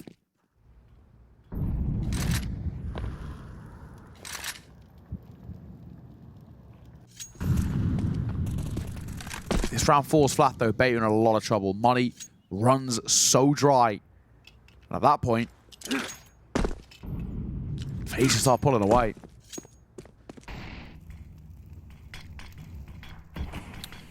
Replenishment of smokes here. FaZe look to kind of send the wrong signal. Only 2 players moving down middle. They're going to attempt to get someone up into the window, which feels like the highest risk way to do this with just 2 players. If they've been spotted from short or a well-timed flash through the connector. Oh. Just one is going to be enough, though. I think you're really just trying to sow dissonance in the CT defense. And it seems like Jacob might have successfully done that. Big find from Alex. Able to drop down. Trade just isn't there. Brokey, however, will use the fact that they think there's no one else around in the Palace angle to his advantage. Big find from Twists. Who else would it be? Ascenthial and Headtrick now left to recover this round back, and the bomb is bailing. The bomb is going B, and they don't know it yet. So they're in the wrong place, and this will make a big difference for FaZe Clan. Yeah, they're sticking around thinking it might be a double pump execute, but it's not. It's a full rotate. The bomb's still left by T-Abs. It's going to be Brokey's picking it up, and they're going to actually send in Twists to open this all up. I think they're starting to realize now, Bait, that, well, we've kind of called this wrong. We've gambled wrong. I do actually wonder whether they even give it a go. I feel like it's probably not worth it. Yeah, with an AWP in hand as well. Yeah, right? numbers is advantage. AWP on a retake, 1 kit to work with, and they've got no residual cash left in the back pocket. You just call for a save, unfortunately. So FaZe are going to tie this one back up. 2 very even maps between these 2 sides, but it does, you know, in a similar vein to how Dust2 was. Here on Mirage, it feels the same. FaZe have just got a little bit, that extra 10% of being a bit more cutting edge, a little more strategically deep as well. And so far, that's enough to get them past Bait.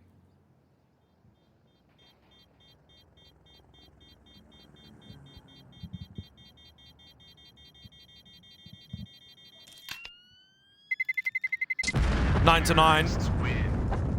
Most certainly on the cliff edge now for both of these teams. Just a question of who can stay alive.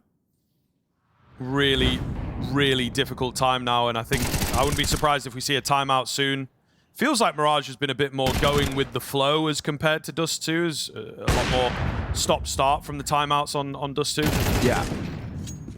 But now might be the time to just get the voice in there, and, well, it's actually for FaZe, which is pretty shrewd, I think, given the way that this one is unfolding. Yeah, FaZe is first. Bait have got 1 more left to work with if they need it.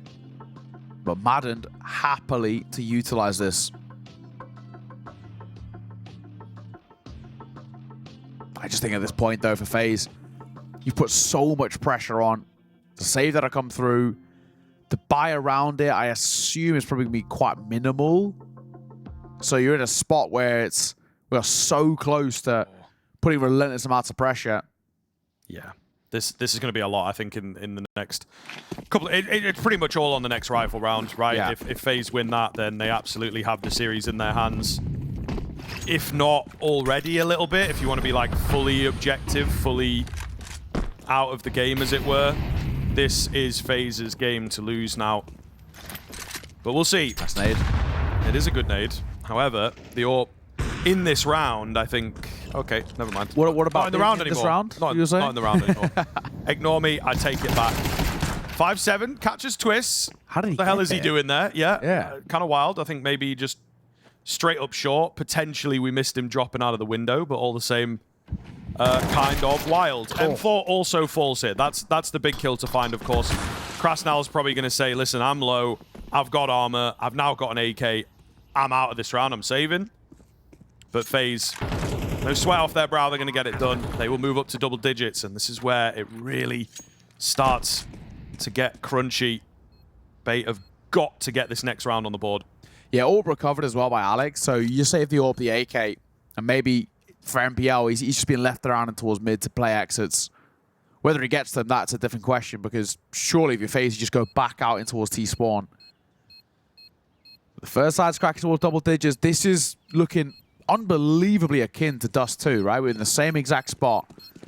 9-all, bit of back and forth, but FaZe looking like the slightly better side. They hit double digits, and they just waltz towards the end. 39. Map 1, this one looks like it could be completely mirrored. This next gun round is everything for Bait.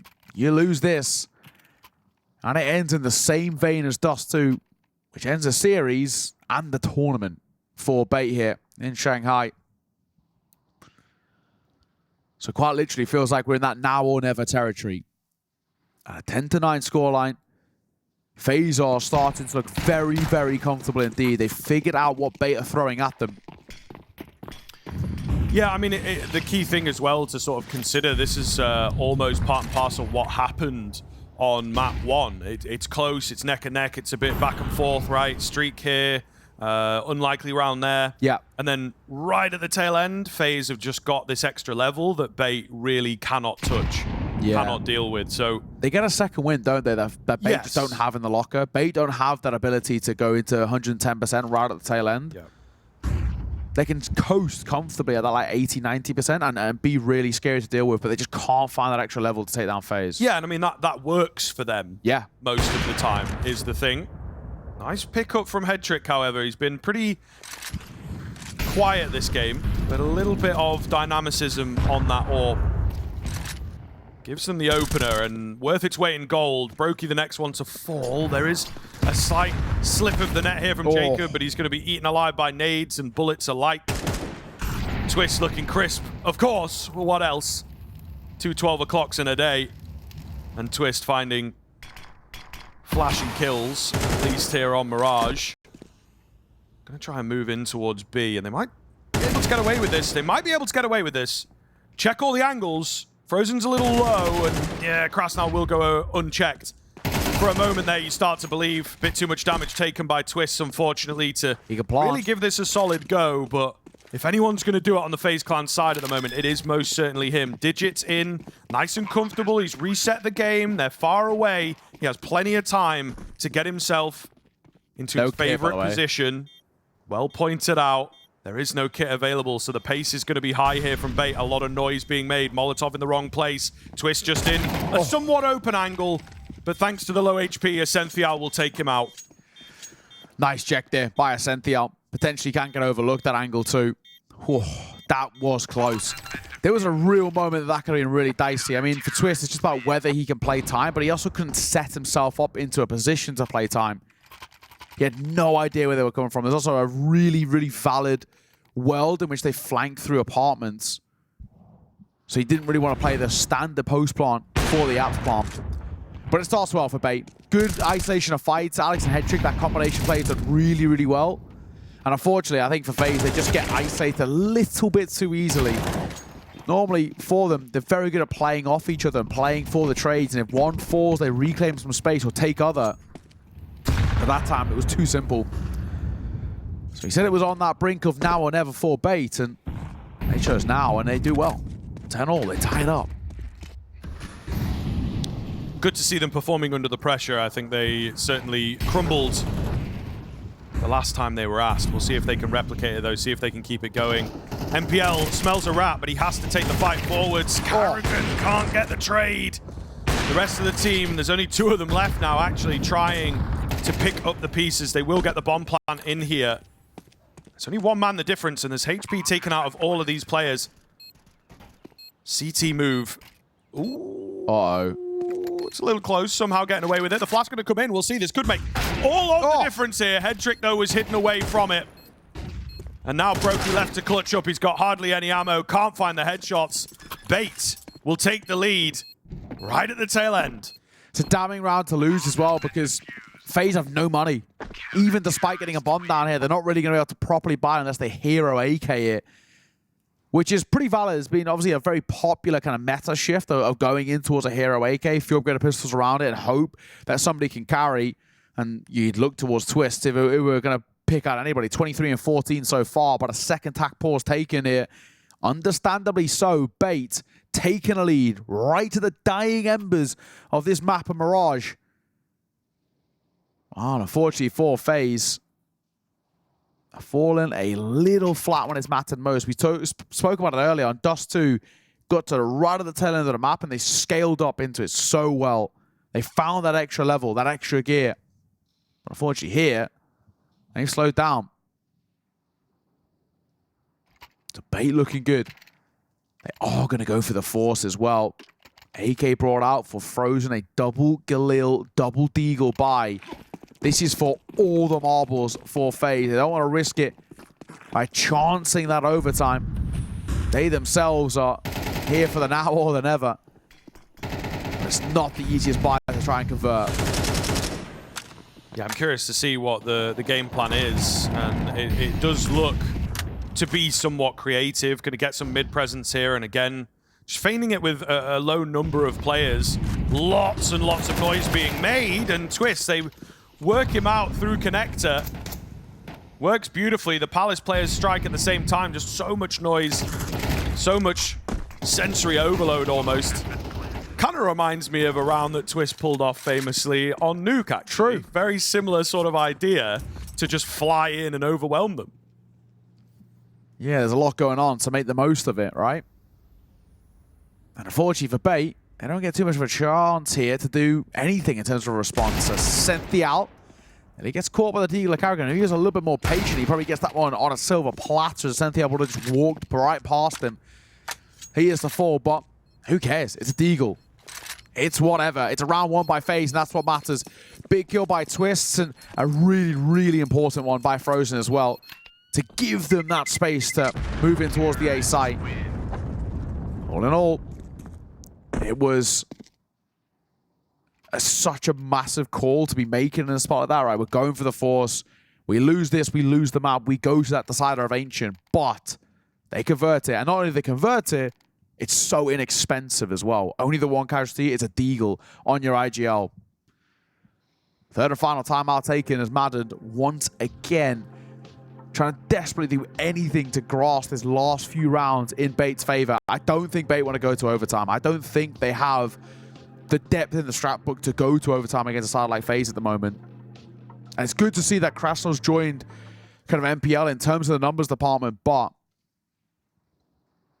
I don't think they want to be going towards OT. I think that's where FaZe, if everything gets reset as well, you expect them to perform there. It is very true. I mean, they've been sat on that final timeout for quite a while, actually.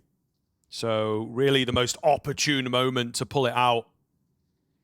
There's a lot of pressure here. A lot of pressure as they move back in. But only time will tell if Bait have got what it takes to bring FaZe Clan to a third map. To start to question the overtime. I think in situations like this, it just feels natural to lean the way of FaZe, the things that they are capable of when it gets a little exciting. It's kind of what they live for, you know, adrenaline junkies in a way. So we'll see here. Slow encroachment towards the B-bomb site.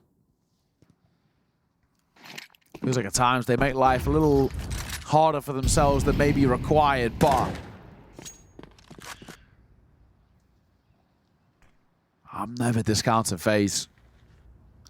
Slower tempo set in the early part of round number 23. The penultimate of regulation.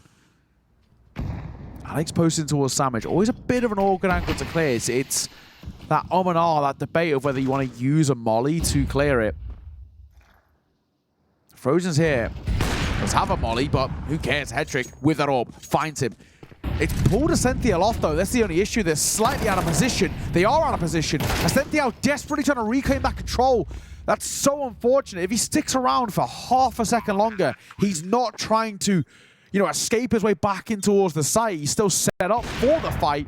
But now they're playing retake and they don't clear Twist. He gets two, and he does it with ease. Prime Twist as 3 kills in the round have netted FaZe map and series point here in this lower bracket. And Bait, what a time to crumble. It's so wild, man. 2 rounds in a row where Bait are just left scratching their heads. What is going on? What are these approaches? What are these changes, right? And they're so nervy. Let's be honest. Yes, it's a sort of nice idea, the push and pull, but Frozen runs out ramp by himself. They don't necessarily have any more information. I don't think a call for a rotation has come in. Ascential's just jumped the gun. He's just trying to be proactive because that's sort of what they tell you to do in these tighter moments. And it is just that lapse in judgment that costs them. I mean, to be fair, from Headtrick's angle, there could have been more players there, maybe. Yeah. So perhaps you do think of, oh, yeah, rotate it or whatever, but still only seen one. Still a little giddy, I think, from one of your B players to go that fast. Yes, yeah. That's such an unfortunate kind of move by Ascential. I can't really even blame him. I'm assuming he's being called over, saying, right, 1 dead ramp, it's Frozen, but then also they've got to know that Frozen lurks, right? Like, I surely. feel how quickly he moved. Yeah. He's definitely done it himself. Yes, it's not like yeah. they've had this conversation about, oh, it's A, oh, there's another one A, oh, it's a big player A or whatever.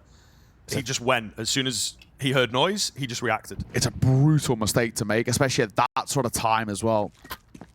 And look at the knock-on effect of it as well, right? Not only in terms of the mental state for Bait, which is something that they do struggle with. We've spoke about it quite a lot throughout this tournament, but also in terms of the buy, right? Sure, 3 M4s and an orb doesn't look too bad. Ascential's only got a 5-7, but they've got like no util. If they're forced into a retake, they're in serious trouble. They have to win this round the hard way. Raw aim duels and fights. They've actually got to try and make sure that FaZe don't even get into a plant. If they get into a plant, FaZe can win it alone on util. 50 seconds. Not loads of time for FaZe to work with. They once again want to finish A. But in what kind of fashion? Utility going to come over the top. They'll start moving in. They are a man down here. The AWP as well, left open. Takes Twist. That's a big name to be taking in a big round here. MPL through the smoke trades. The man advantage remains for Bait. Only 20 seconds left. A panicked attempt at the plant here. Jacob needs covering in towards CT. No one is brave enough from Bait, however, to take that swing and try and deny it. So maybe the room that FaZe so desperately require has been handed to them. Shadow spotted, but Brokey not fast enough on the flick. He's the one that makes himself known here. He is begging for these fights. Carrigan swings out, a little overzealous, you might say. Jacob falls, and that will be overtime. Locked and loaded. The most entertaining team in Counter-Strike, of course, keeps the game going. Yeah, unfortunately, that's one of the worst rounds we've seen from FaZe, actually. Probably all map long, Yep, right? valid. It's one of the ones in which they fall the most off the kind of this ship in a sense, right? Because things were looking so good in terms of what their T side was bringing to the table until that point. Very scrappy, very panicked as well in that post-plant situation. And we were talking about the util. They don't even really use a lot of it. You can see Brokey from Firebox, who just throws 3 bits out kind of hopeful. It's a Molly CT, just in case anybody's there. It's a nade stairs, in case anybody's there. And it's a flash open, because he knows it won't affect the 2 players over towards Tetris. But they don't set themselves up to buy time, to play the clock, to put the pressure on towards Bait. And credit to them in the retake. Bait, so confident taking those fights. So we continue. This game not dead just yet. I think something you brought up a little bit earlier, though. Such an important opening kill by Headtrick. He's been quiet all map long. It's not been a good map for him at all, no matter whether it's the T or the CT side. But catching Twists, getting out of ramp, that's such an important guy to find. Right? He has been relentless all game long. He has been the kryptonite of Bait, and they shut him down without him doing anything.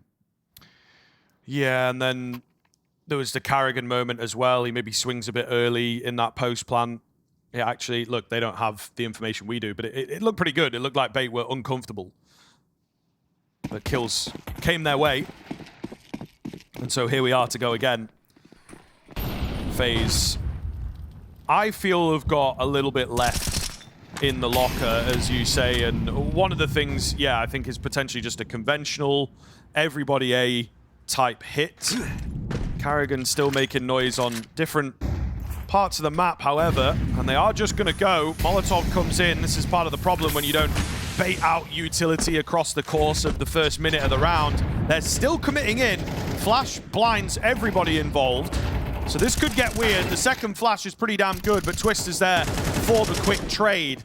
Site control coming in. It's Carrigan from behind here, who's going to be the big player, but he gets shot in the back. There was a guy behind the guy who was behind the guy. Frozen keeping the dream alive for FaZe, but Bait looking good. They've not panicked, they've kept it calm, and they have kept them at bay. There's some swing. It just draws attention away, all on the shoulders of Frozen. Hang on. Frozen in a 1 versus 3, but he just can't get the last bullet to connect. It's Hedrick who clutches it out.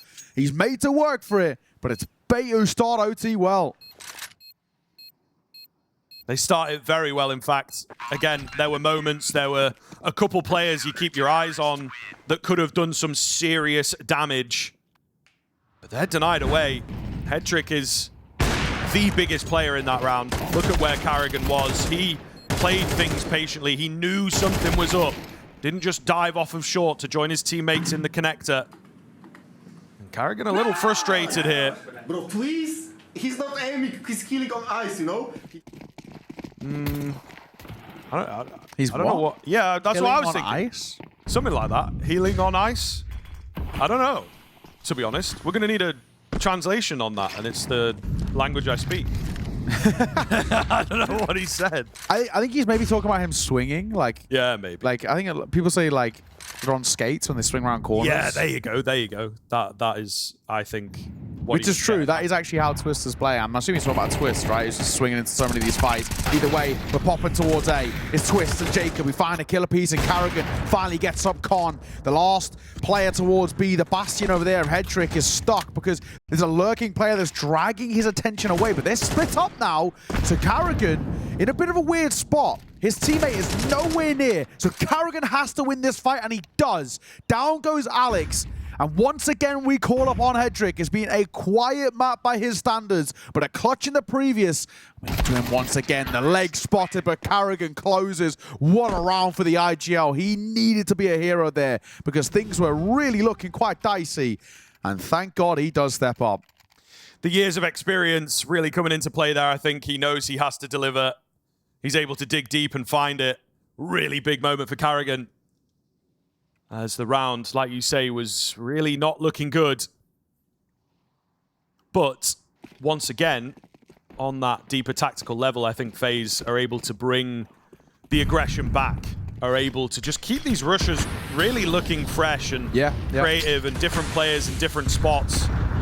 But they just look so comfortable, and it's a level of the game, a level of the T side that I don't think Bait really had for us. The flash towards mid here, though, paints a different story. Oh, difficult for Brokey. Still gets him, but he's lost everybody in the meantime.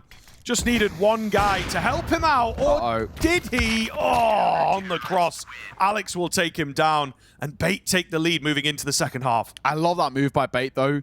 You know, we've not really, for a while actually, for Bait, gone for really heavy mid-aggression, right? You know, and they send 4 players in towards the fight there. I love the little change-up by MPL.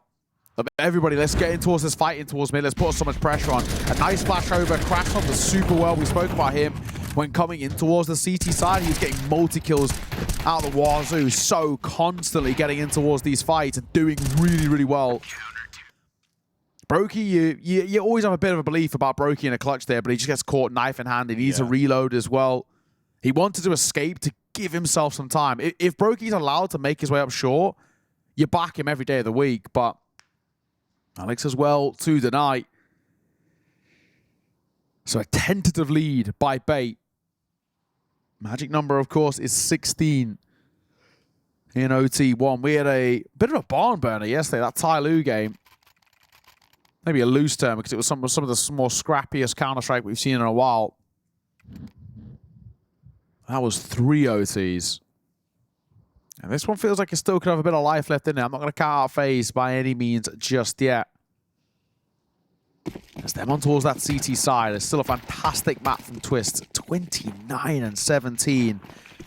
Frozen not looking too bad either, but we probably need just somebody else to get into that 20 mark to really keep Bait at bay. Yeah, an explosive round from the AWP perhaps could be a game changer for FaZe Clan. We'll see here. Bait straight copying FaZe with their first overtime round as well. Just a basic A execute on the cards with a lurk towards B. So we'll see if it pays off for them. Winding the clock down a little though, just keeping FaZe guessing, I suppose. Senthial perhaps trying to sell the fact that he's a lurk, but he is in fact a part of the main attack. MPL, oh, not ready. Oh, Carrigan a little early with the shots, but he still gets the kill. The execute coming in then, as they will be a man down overall, but this was always the plan moving into A. Jacob goes down, the break of the smoke falls incredibly flat from Twist, and all of a sudden, said advantage has been thrown away. Did we necessarily need to make these aggressive plays like that? You were already in control of the situation. Retake now in full flow. Another big kill from Alex coming in.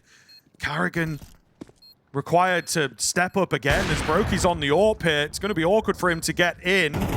Steps being heard. Quick move up from Brokey. And again, he's back with the X Factor. He's a little nervous. He's a little nervous on that bomb. Maybe could have gone for the hold against the AWP. And it's so very panicked in the 1vx situation. FaZe close again, but cannot get it. Yeah, credit to Bait.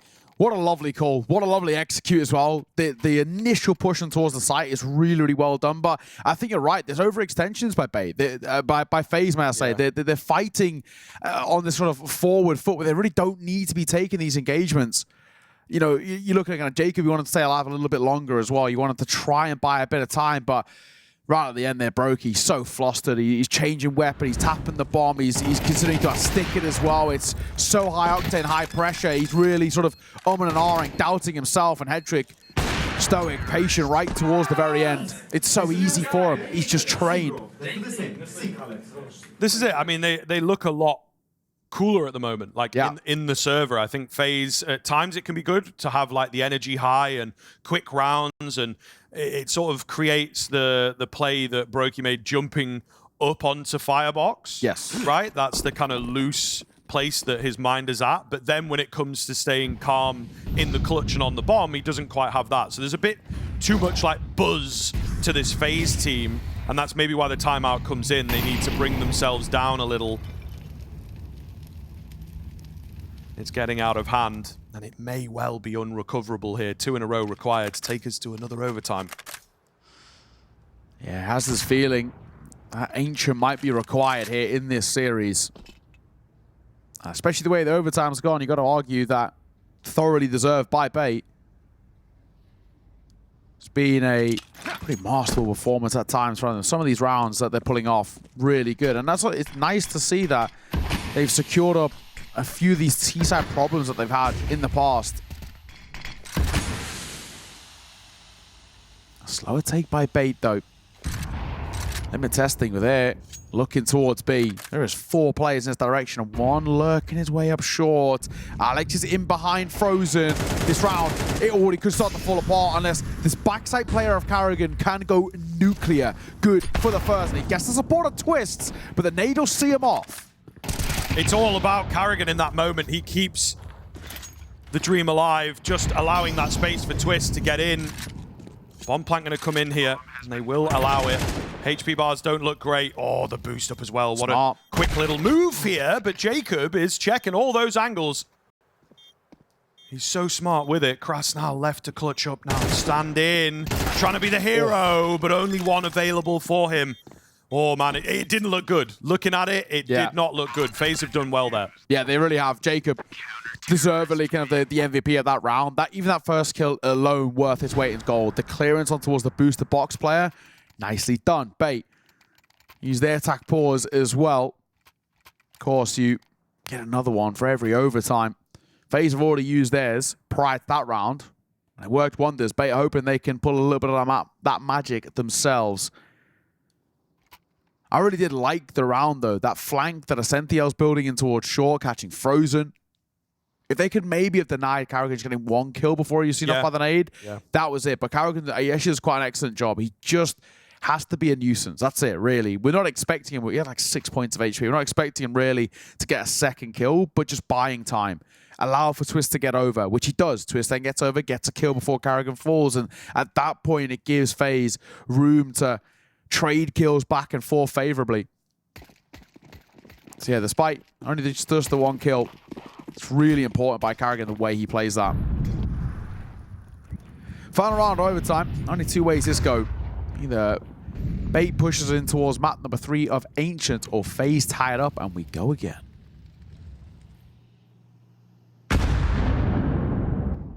Nice nade.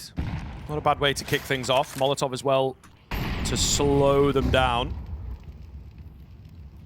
The mid-crunch coming in here from Bait. Again, it moves very, very slowly. It's been a game of patience. And at times it has been FaZe Clan that have lost their patience in these key moments, in these key rounds.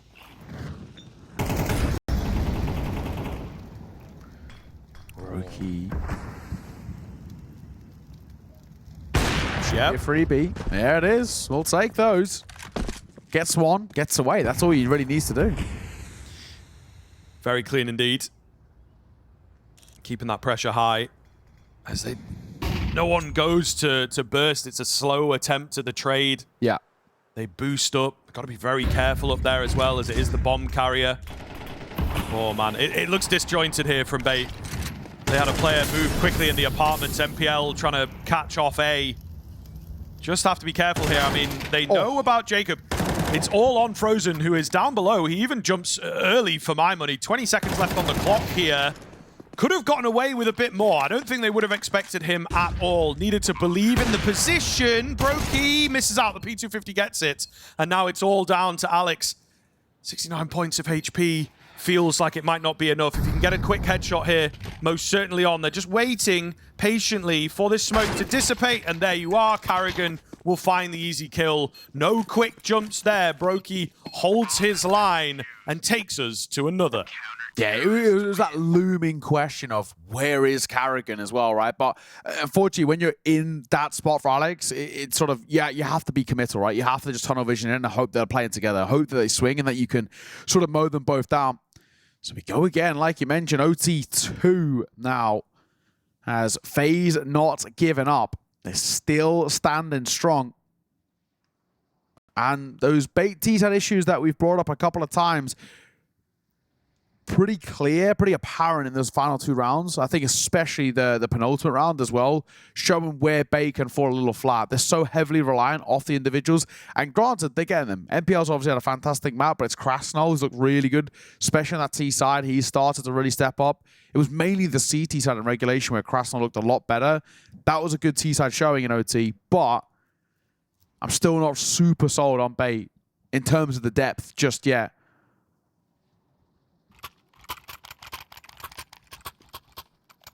We shall see. Like we said, second overtime.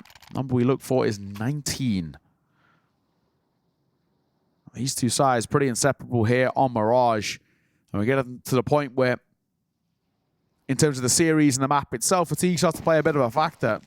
Well, either these sides will be running on fumes at any point soon.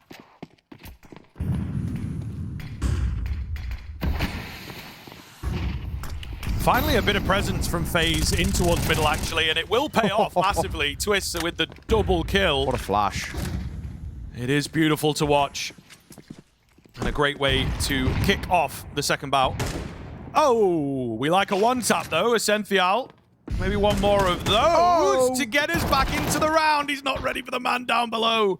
Oh, he's just reeling like we are. The cleanliness of those kills. It's still the man advantage for FaZe, and it should be their round from here on in. Yeah, especially with how low MPL is. So much heavy lifting has to be done by Headtrick here. Oh, leg spotted, surely? I feel like Karrigan must have spotted MPL just before he tucked there. I think that's probably why he falls off. He is alone towards B, but Brokey's coming over to support as well. They've already crossed window. With a shifting pass, that's Hedrick and the bomb. They've got to know that it's probably the last here. Carrigan's going to be smoked. I don't think that was probably intended, but I don't think it's going to make too big of a difference. MPL clotheslines Brokey, but it doesn't matter. Round 1 all the same. FaZe kickstart the second bout of OT. Well. Yeah, very well indeed. I mean, again, it's a switch up, right? We've not really seen them put presence into middle. And they put their best foot forward, as it were, and come in with something fresh. And you see what it does to Bait. They've immediately gone in for attack pause, which 1 round into the potential 6 is quite early, to be honest. So there's something awry with that round. There's something that needs straightening out within the team, and like right now, because they don't have any more. I think there's probably a realization as well for Bait of the importance of having some foundation off the back of this T side. It's obviously never, you know, it's caused a couple of problems, I think, so far for them, and even saw with that tail end of the first OT where it fell off, right? So I think Madden's realizing that I can back them and I can trust them when it comes towards the CT side. They actually have really nice protocols there, but I need to have something to work with from this T side. Hence where maybe a little bit more of the onus is put.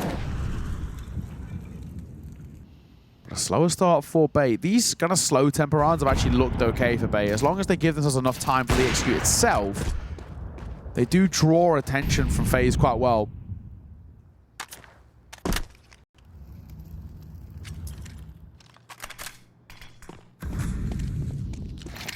A lot of presence in middle, though, here from Bait. And I do worry for FaZe. They do have to be careful how much space they give across, but they're taking some decent chunks out. Or the second nade as well is nearly perfect. If he'd been in the same place, he may well have netted a kill off the back of it, actually, but not the case, not how it pans out here. Some doubts sown for Bait, and Carrigan finding that kill feels like a very, very big deal, honestly. Again, they're going to start to turtle up and doubt themselves, and this is what you've talked about a lot. What is plan B? And so far, not looking good. Bomb spills. Big information for the CT side. Twist keeps them coming. And with 35 seconds left, you feel like this is just going to hammer home for number 17. Close by Jacob. Hedrick caught. Nice round, and actually a really worrying round for Bait on the flip side. You call a timeout, and that's the round you put up as well. Not a good sign. I only wonder what was spoken about as well in that tackle as they get completely shut down here. Twist makes it at times look quite effortless how easy he takes some of these fights and how confident he is in doing so. 2 for 2 for FaZe. They can go 3 for 3. That is an unrelenting amount of pressure put on towards Bait as their tournament life starts to be questioned. This is the lower bracket, to remind those who are only just joining us. If Bait are to lose this map, they are out of the CSA's Championships 2025. Jacob right out there, he knows it's a possibility of a bit of con control taken here by Bait, hence why he's not committed to the fight. He's just triggering for information, and he spots Hedrick, and he deletes him. It's so tough. Like, Hedrick gets into that position, he's got a Mach 10. Yeah. Like, what is he going to do with that? If only he had an AK, he really could have done some damage. Essential, though, keen find from him. Brokey here on the AWP, looking good. Twist the next to fall, always a name you're going to pay attention to in this FaZe Clan kill feed. Jacob looking to step up, however. New boy on the block, and he will do just that. Bit of help from Brokey. Leaves it all down to MPL. What an A-hold as well, right? Sort of a new position for Jacob. Des brought this up right now in towards the LA anchoring, and he does so well. Brokey closes it out. He's really picked it up at times, and that's a fantastic round for him. 3 kills to his name. That's what we want to see. And it's also a really important round for FaZe because a lot of the success they've been finding, it's so reliant on Twist getting at least a kill. Traditionally, you know, for him, it's been an opening kill as well.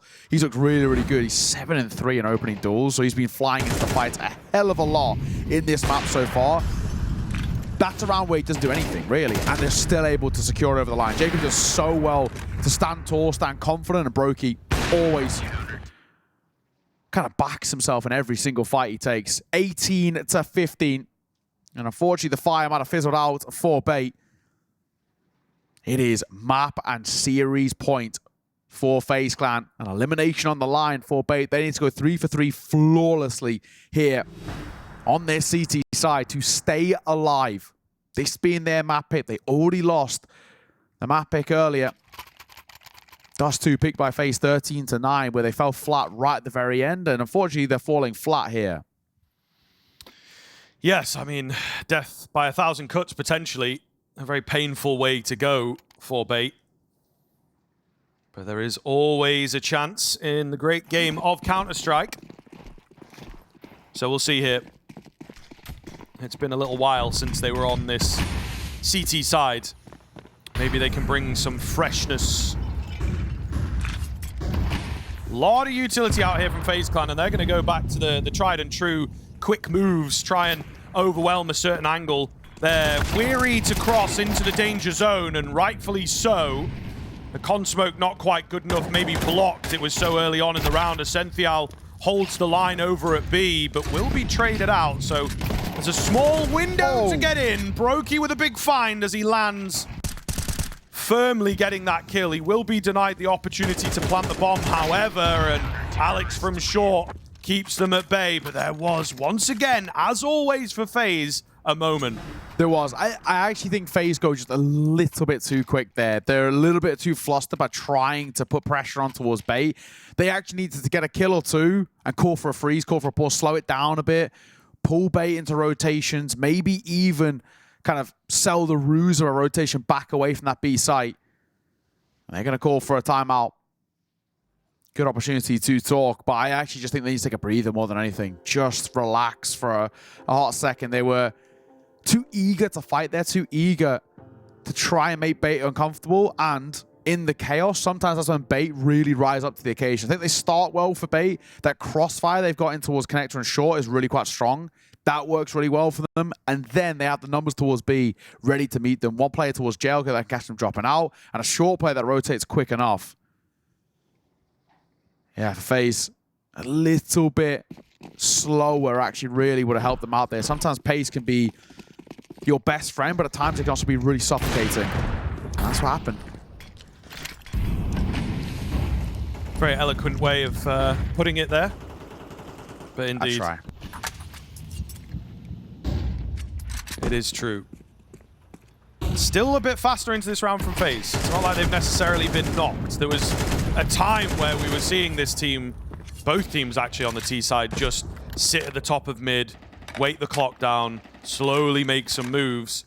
But they're bringing a lot more noise into this second bout of overtime. That is for damn sure.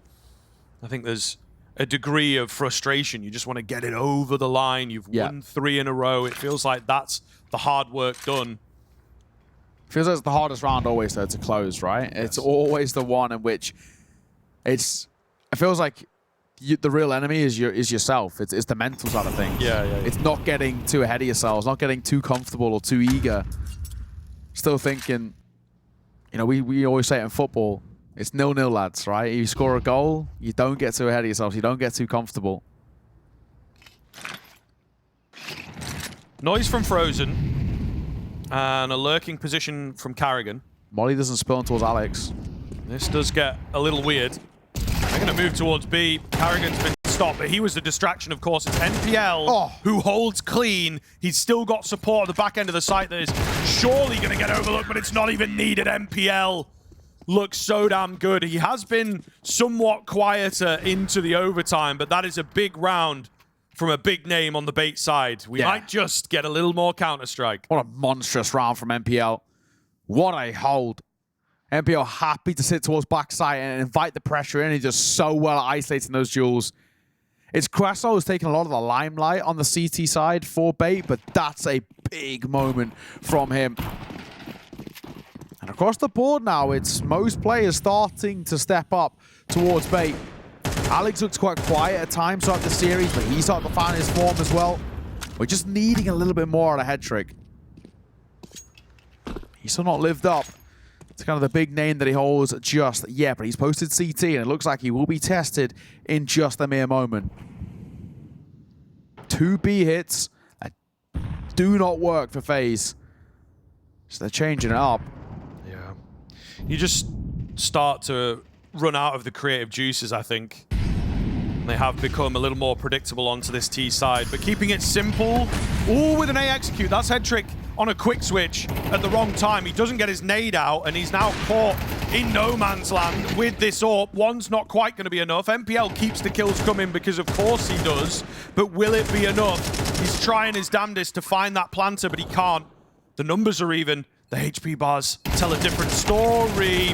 Forced forwards, Jacob only 1, and it's Carrigan with 13 HP to close this out. And he decides to go ramp, or nearly into the business end of the grenade. But keeping it simple as he didn't believe in the Palace move. Taking their time to work their way in here. Gonna get that smoke down on the bomb, and he will fall, and we go again. Yeah, really, unfortunately, quite sloppy there as well.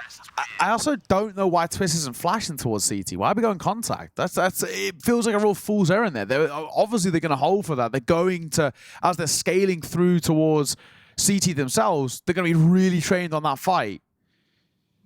Just a little bit too easy. I mean, that T side was really quite scrappy from FaZe, which is not what we want to see. That's not what they're known for in that sense as well. They're, you know, the clinical FaZe, the FaZe that can dissect teams on the defense. There was none of that there. Credit to Bait. All the pressure on their shoulders. There was tournament life on the line at 18-15. And they don't bat an eyelid at it. They don't seem to be affected by it at all. That's a lot of credit. Yeah. Really not an easy thing to do, I think, getting not. the run back with that sort of pressure on your shoulders. I'm not against to highlight FaZe by any means. You know, irregardless of what's happened so far in the game, just name value alone, right?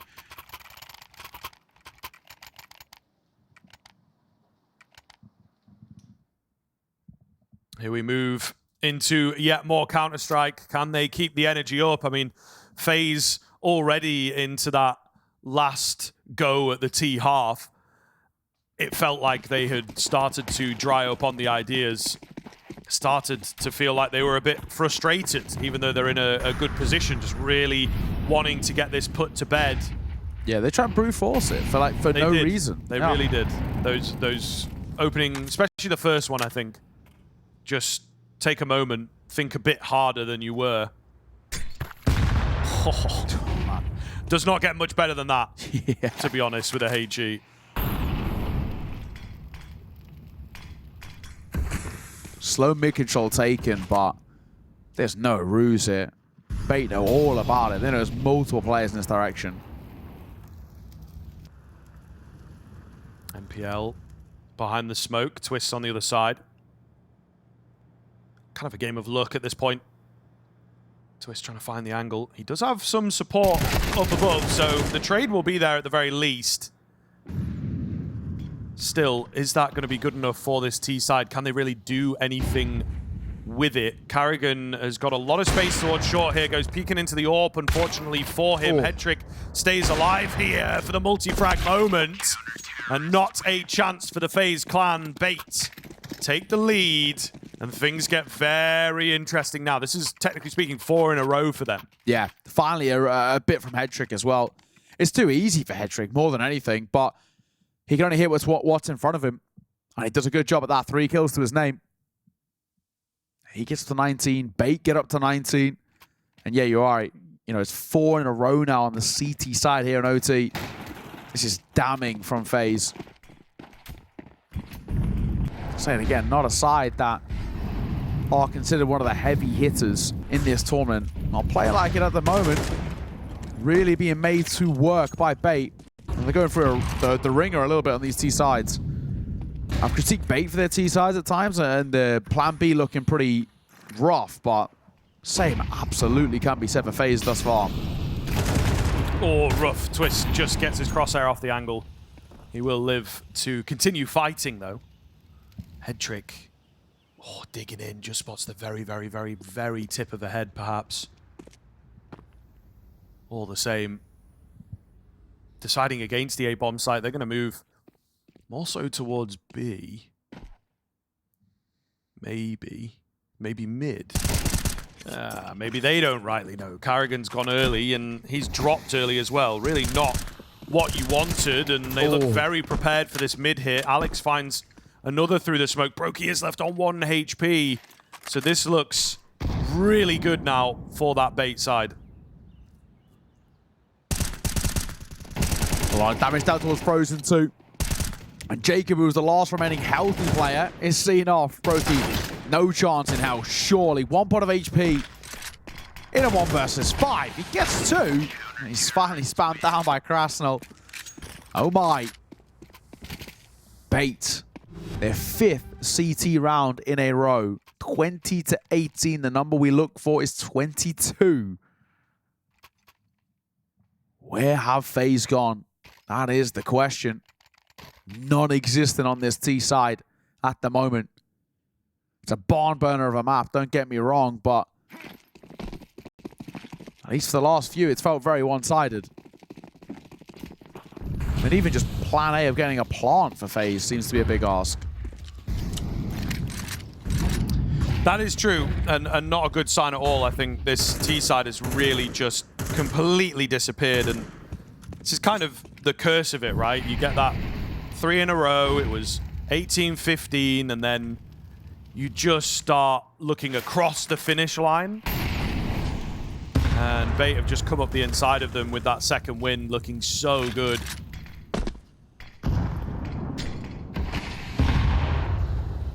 Oh, Krasnal, right place.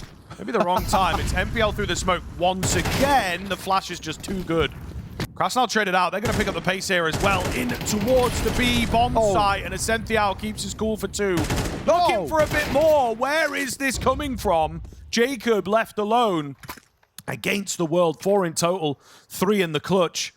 He's picked up the bomb, but he just cannot guess right. And it's 3 now from Bait in a row.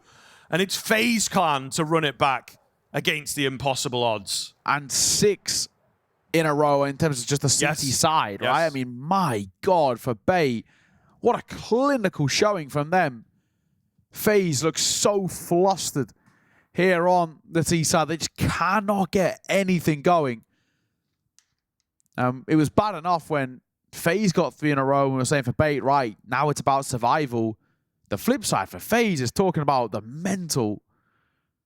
This must be so jarring to try and deal with. Nothing's clicking, nothing's working. Like we said, again, just getting a bomb plant is a big ask for them. And they look so dejected. I mean, how can you blame them? It's kind of that feeling, isn't it? It's a bit weird to like work against your subconscious almost, but they already have a map in hand. Yeah. You know, so you start to kind of feel like let's get the game done, whatever way it goes, and then we can focus in on Ancient if this doesn't quite work in our favor. It's a really sort of weird headspace, I think, that sometimes you can find yourself in. It definitely, some of the players there, just like, we've been here for too long. I want to stand up. I want to walk around. Yeah. You know, your priorities suddenly shift in a game that just feels like it's going on forever. I think you're right. Oh, FaZe. Can they once again run it back with flawless CT sides? Let's see, a simple A pop seems to be the play. The flashbang was ineffective. Jacob, deleted by Krasnal, has been excellent, and he continues to do so. Ascential one of his own as well. He lit up that last round. He looks to close it here with the support of the stand-in. Krasnal catches Twist. The big name dropped, and it's Karrigan and Brokey left with it all to do. Bomb goes down, 2 versus 4. Scriv, surely no chance. Yeah, one would say this is not looking good at all. Karrigan jumps up. He will be deleted early. It's all on Brokey. He's finished up close as well. Man alive. What an up and down game. Just so insane. But it will be Bait to extend the series here and take us to a 3rd. Enough from us. Back to the desk. Thank you, Neo and Scriv. Yep, Bait getting it done, evening up this series against FaZe. We will be going to map 3, Ancient. Guys, There's so many up and downs to this team that they're just very, very hard to predict, and sometimes a little bit frustrating to watch. You know, I think everyone's a fan of FaZe and Carrigan and what they do, but you just have to beg the question, like these quick rushes to finish off Mirage and try and force the last round that they needed. It's like, just take a step back, you know, like there's no rush. Like, where have you got to be? You have to secure it. You need to make sure that you get that 2-0, and now that's not the case. That's not the reality we're in. And we move on to Ancient here, of course. I don't know which way this one's going to go, honestly. I really cannot call this. Yeah, this one is a hard one to predict because I feel like you do get to a point where you want to throw statistics out of the window a little bit, right? But if you are looking at stats, you've got to favor FaZe. It's been a better map for them. It's not always the strongest for Bait, but they don't seem to care at the moment. Krasnal for the first and the second as well, as he's trying to make life really uncomfortable for FaZe here, back into a 3 versus 3, but he's left low. Alex backside long, trying to catch him on the cross, but he can't. Frozen deletes. With Krasnal so low, a lot of heavy lifting got to be done by the IGL, who is caught. Jacob for 2 right at the tail end, but it's 4 in total for the new boy on the block for FaZe. And they get the first. They kickstart the T side well. Yeah, kind of the perfect start, I think. A good, clean, ultimately stress-free pistol. And also, it's good that FaZe get something on the T side. They didn't get anything on the T side for what, like 6 attempts or so. It was a rough look right at the end of overtime there. So they could immediately dispel that sort of narrative. Yeah, I think so too. A fresh start. I think one of the easier ways to describe this that we look at sometimes is kind of the barrel of a BO1 and just view it as the map that's in front of you, which again is a skill of professional players that not all of them are going to have. Moving out on towards the A bomb site. Krasnal on the edge of the smoke. Actually a really keen find from him, I think, to just keep them at bay early. Bomb going to get planted, however, and they do just have to be careful. This is where the weaker weaponry and the lack of utility starts to work against Bait. Yeah, just keep peppering you like them. They know, okay, they've spotted one pushing through elbow. They know that flank is a possibility. Frozen going to stick up close. Shadow won't betray unless he swings. Oh my god, Twist is in behind here. Krasnal's dead. The question is, can Krasnal do anything before he falls? Twist in behind. He'll get a second with a Mach 10 as well. And they know where the last is because they spotted MPL earlier.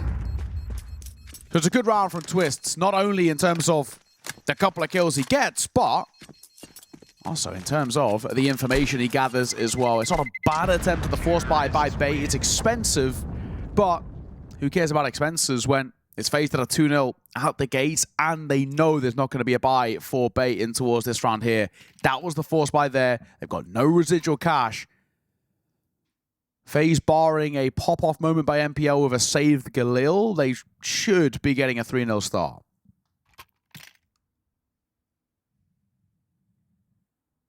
Certainly feels that way. I think for me, considering that previous round, it was a bit of a weaponry difference, so it does come quite close. Be interested to see how the first rifle looks. That is ridiculous. Has to be pixel perfect timing for a kill like that. I just, honestly, there's, you know, the Galil for sure, but 2 players have got armor. They can get their hands on an AK and pick up a key frag. It could be a very, very unexpected round here. They'll start to charge in towards B. They lose another player in the interim as well, so not looking too bad. The nade is well placed. As things go even, the digits being tapped in. Krasnal on the backside with one of those recovered guns. It's only a Mach 10, but it might just be enough. He's ahead of the Molotov. They're not expecting him. Big kill.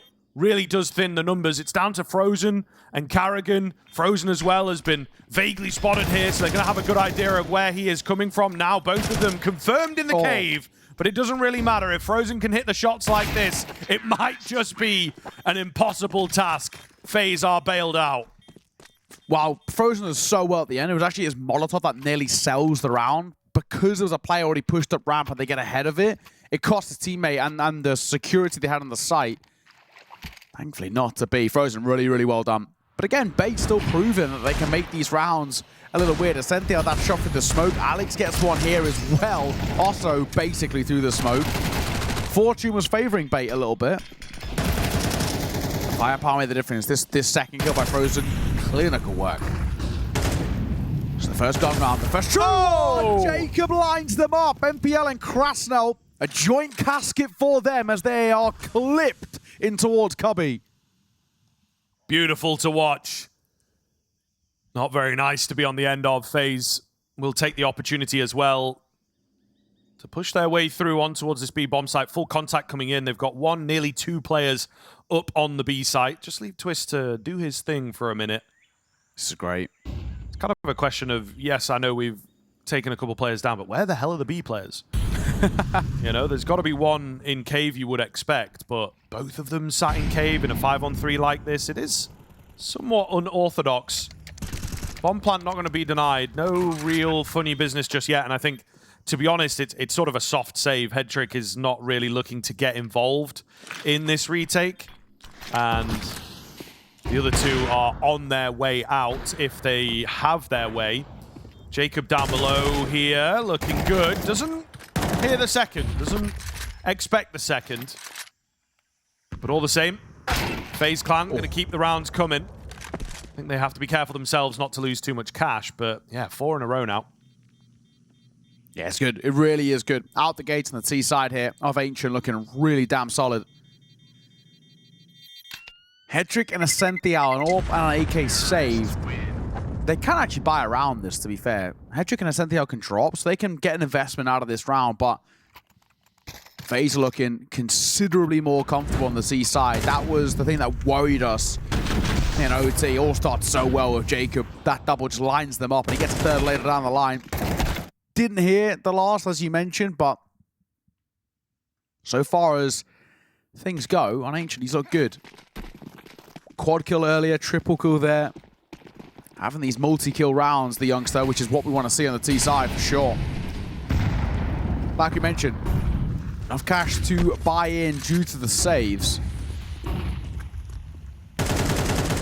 We've got to get something on the board. It's not been a nice start thus far. And Twist is very early out towards A. And so far, there is no one here to meet them. Krasnell the first to fall. MPL for 2. He does well, and he gets his, and he gets out. He sets himself up with this numbers advantage. That's really well played.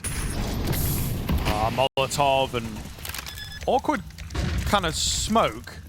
Could that be a CT smoke? Yeah, absolutely. Okay. Strange. They've given him a smoke to plant in for some reason. Either way, 4-on-3 still looks pretty damn good here for Bait. They are moving quite slowly, though. They've got the kits available, but just taking their time getting in. A weird position from Carrigan is the thing to watch. He will activate and find his kill. Jacob, good for one. It's the AWP trained in. Brokey misses out the first, looking for a little bit more, but now just has to play the clock and the time and the trades, but it's not needed. Brokey will take them down cleanly. It's all Carrigan, though. He brings such an element of chaos in that post-plant. Yeah, really, really well done. Especially that 1 versus 2 right at the tail end. Brokey, great kind of isolation of fights, but you're right. It is that unknown quantity. Where is he? Where's he playing from? What's he doing? First act pause taken by Bait. I think it's a good time to call it as well. You're 5-0 down. And FaZe aren't looking too flustered at all in what we've seen thus far on the T-side rounds.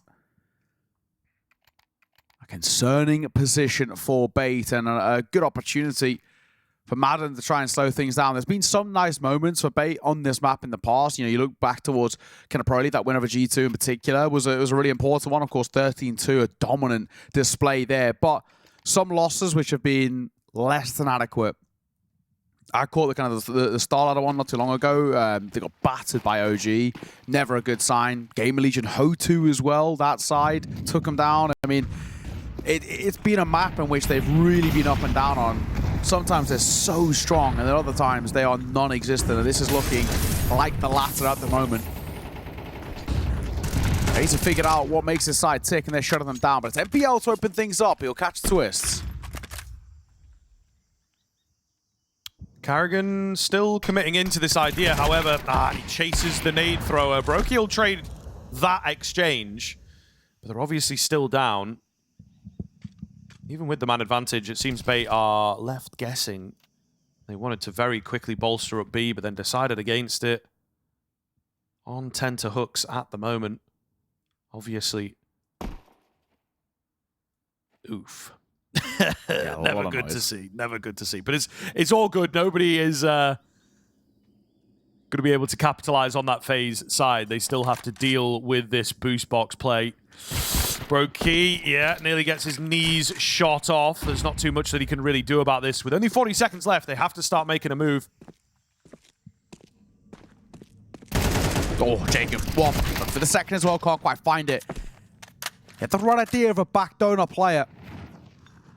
Will they expect Hedrick up close here? They don't, and the last one of Brokey is low. It's all on his shoulders, but the flank is too fast from MPL. So following the TAC timeout, Bait finally get on the board here and finally get started on this CT side.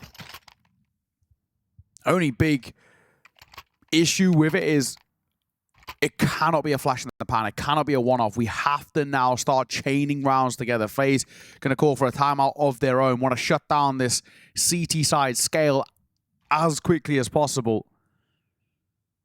But we can't afford for this to be a one-off for Bait. They have to now start using that as a catalyst to further success and start really scaling up and towards the CT side. We need some foundations before we head in towards the T side, which we already know has its issues.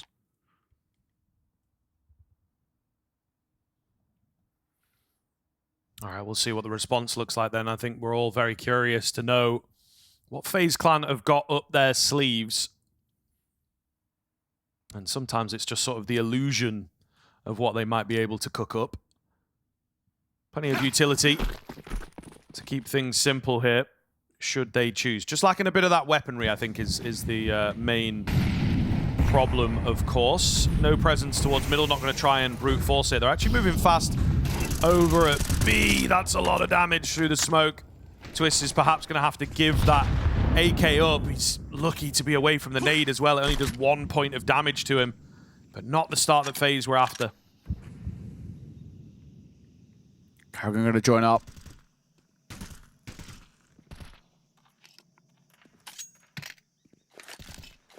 Carrigan going to will the AK now. This Twist is so low, just the Tech 9 left for him.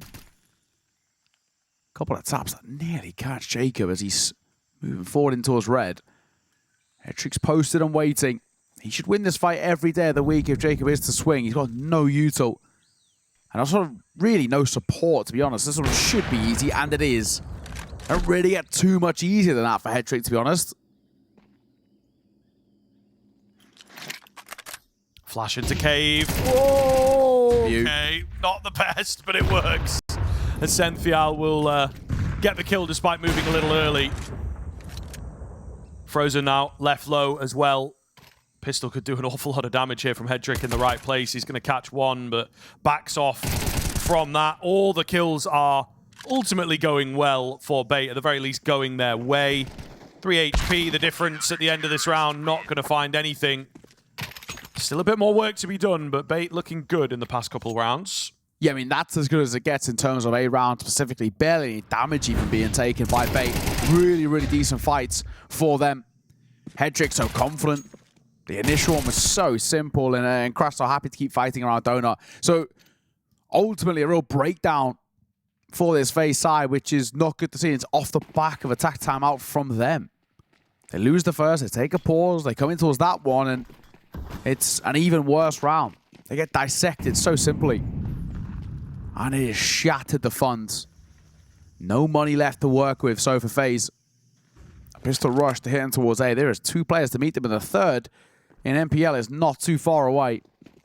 This could be a shooting gallery, but I didn't expect it to be for FaZe. Carrigan gets the first. Hedrick, 5-7 pulled out. MPL's rotating over quickly, and he transfers excellently. Alex catches the lurk as Carrigan falls, but MPL, he's really saved them from a bit of a scary spot there. Yeah, absolutely. The gap closing exponentially now, so this is the key round for FaZe to keep them at arm's length.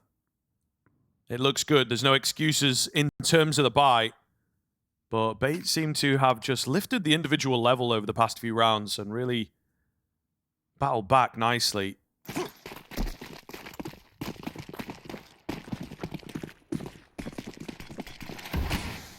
Been a lot of back and forth between these two. It's been a pretty sick series so far. And all expectations were FaZe to come in and 2-0, nice and sharpish, but they are proving there is still quite a bit about them. Jacob moving forward towards Donut and head trick. I don't know why it didn't click, but there would have been one there if he had. Frozen finds one. 180s to get the second as well as Brokey doubles down. They've cracked open this A site with ease. As the bomb gets planted, there is nothing Alex can do to deny.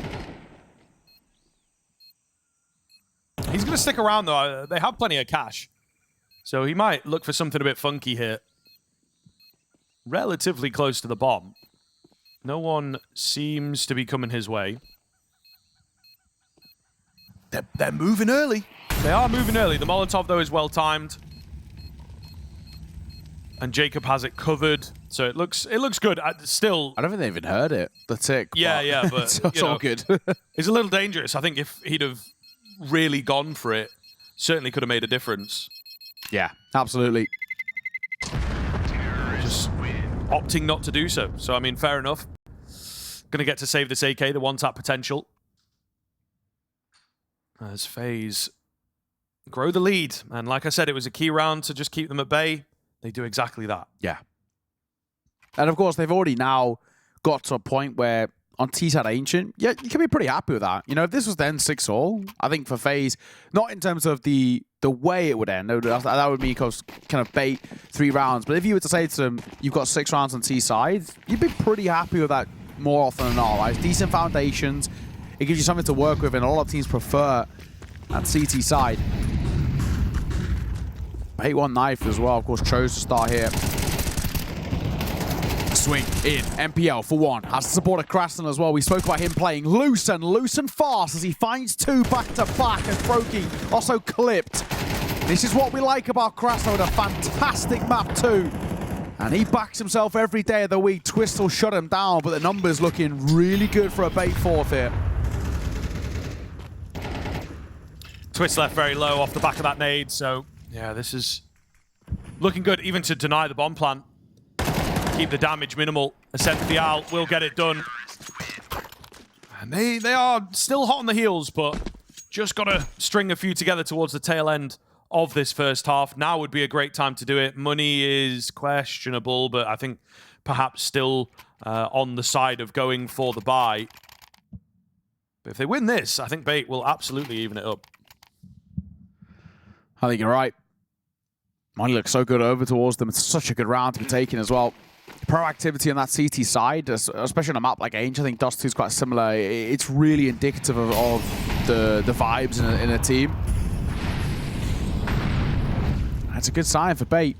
MPL and Krasnal both double swinging, and then once again going to try and take a little bit of mid control. This time they're not committed to the fight, but they flash in, they see what the information's there, they see it's nothing. They can fall off and bolster elsewhere. It's 3 in the direction of B. 1 mid, 1 A. So a very default setup. But Jacob just lurking in no man's land, and the spam isn't exactly far off. Nades come out here, though. They still look to act upon the B-bomb site, forcing Essential out into the open. Overlook from Alex, but not quite going to be enough. A break onto the smoke for the AWPers, somehow missing that shot. They will press into him here, or at least attempt to. I feel Carrigan might have blinded himself slightly. It's unfortunate. It would have been a good opportunity to find a kill. Carrigan coming in from the side. He's just so damn low. NPL makes quick work of him.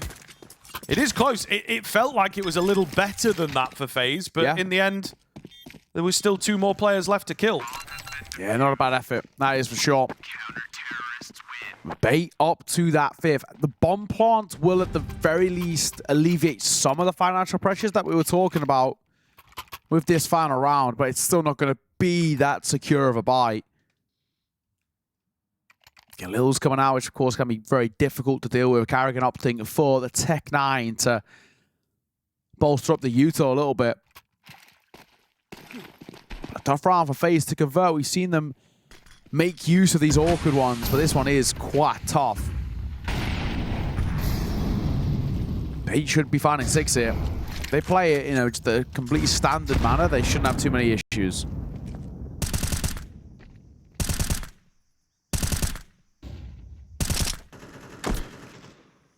Spam not finding anything, but the push might here. MPL moving in slowly. Jacob seems to have a small idea. Yeah, and there you see, right at the end, he just managed to turn around. Going to be another burst in towards B here, but a team damage in the mixture. The bomb site itself securely taken. Maybe I speak too soon, though. The bomb has been dropped. An inopportune moment. Twist evens up the numbers once again. They're thinking about bailing away, but MPL is here. You got to be careful. You got to win this fight, and you won't.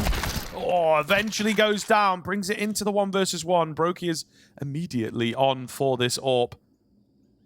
Bomb on his belt. Krasnal unsure. Has he gone A? Has he stuck around? Krasnal's going to go looking right into the crosshair. Brokey plays it cool and will be rewarded. Yeah, it's great patience from him.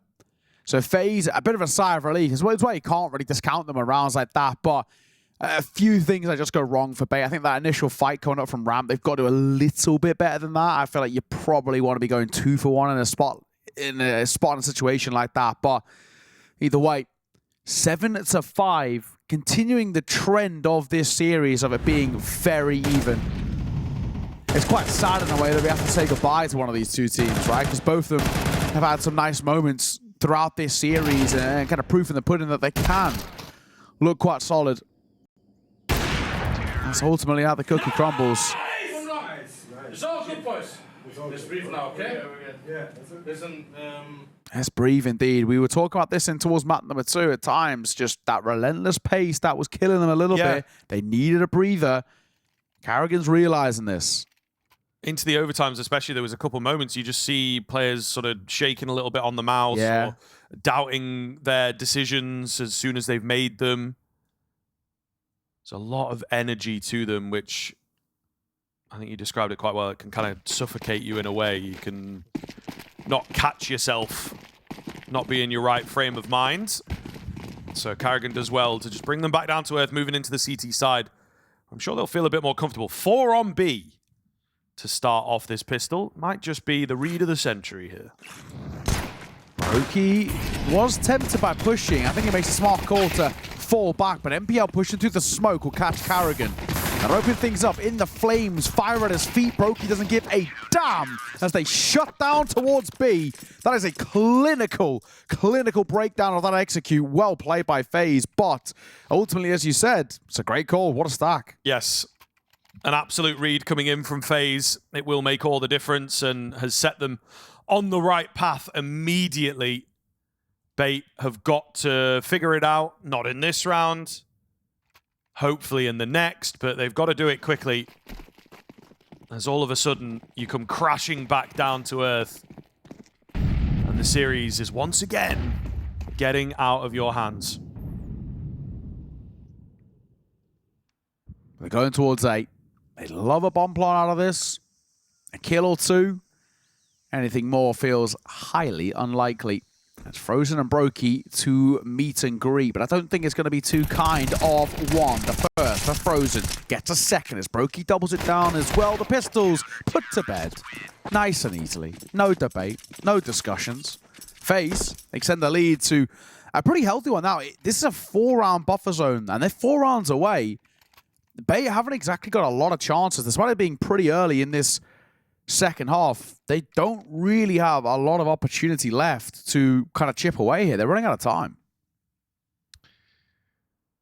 All or nothing into a round like this, really. So we'll see what they've got on the cards for us as well. It's so early on in the half, it feels like that they've not really got a feel for how FaZe are approaching things. So they're really going to have to pull out all the stops and play a round that they're confident in.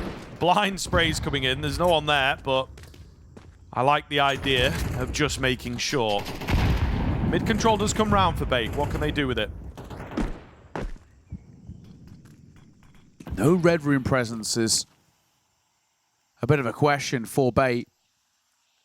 As if no one's up close as well, they should be taking it. If you can just even leave a player in towards red room. Can go a long way. Front donut smoke. They've got no util. They're going to contact through this. Crazy. Absolutely crazy idea, but it might just work. Of course it does. Oh, man. And I mean, what do you do now? We've got players coming in from mid. They're going to try and get here quickly, but still a bit shy to get around the corner.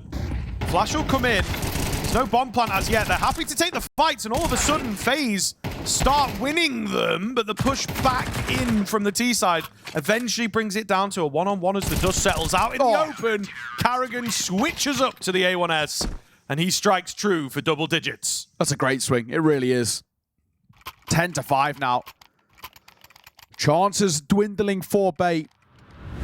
Would have loved the plant there as well. It starts so well for this Bait side, but you so much respect to Frozen for just staying where he is. He doesn't push in towards the side. The second the donut player falls, instinctually you want to try and...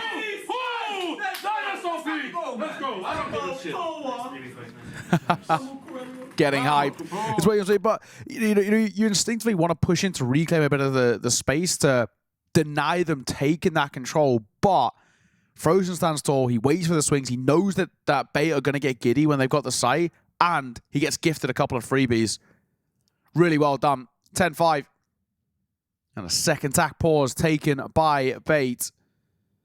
Like we said, they're running out of chances. They go for a bit of an investment. Krasno, a hero Galil, a bit of util, upgraded pistols. It's a round that can be converted, and we've seen Bait do it, but FaZe, they shouldn't feel too flustered with this sort of buy. Pretty early nades just to keep the speed at bay, but Bait are still going to try and send it as best they possibly can here. Interesting smoke. It's the other side of cave to give them that slow cave control.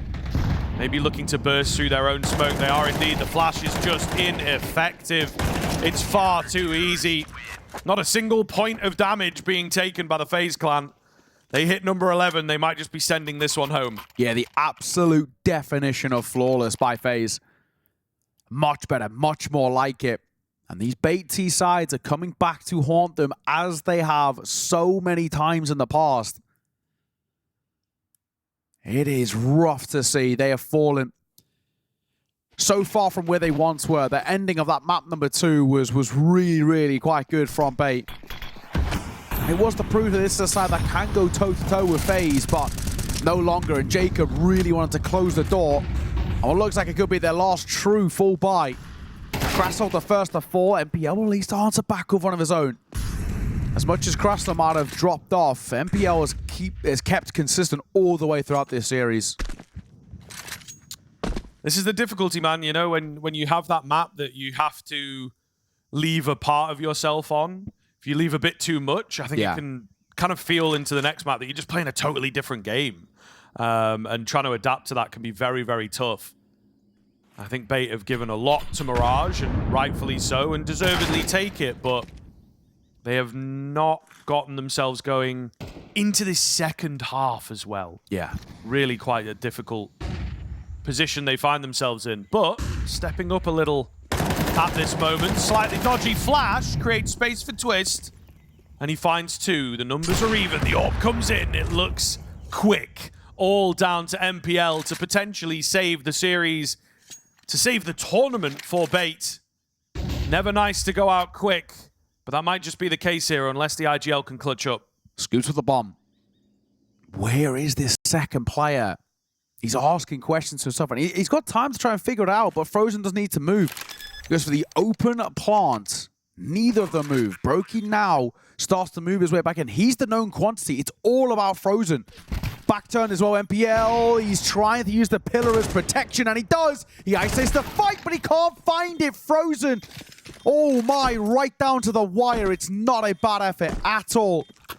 But it's not good enough, and that might have been the last real hurrah, the last chance squandered by Bait as FaZe find 12 map and series point.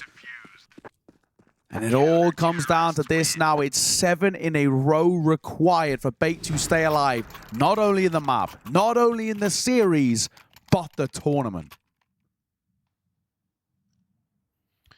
all to play for. Last tack pause taken here as well. I mean, why not? Yeah, you might as well. But looking to give FaZe a taste of their own medicine as they want to drive up the score, take us to another overtime against all odds.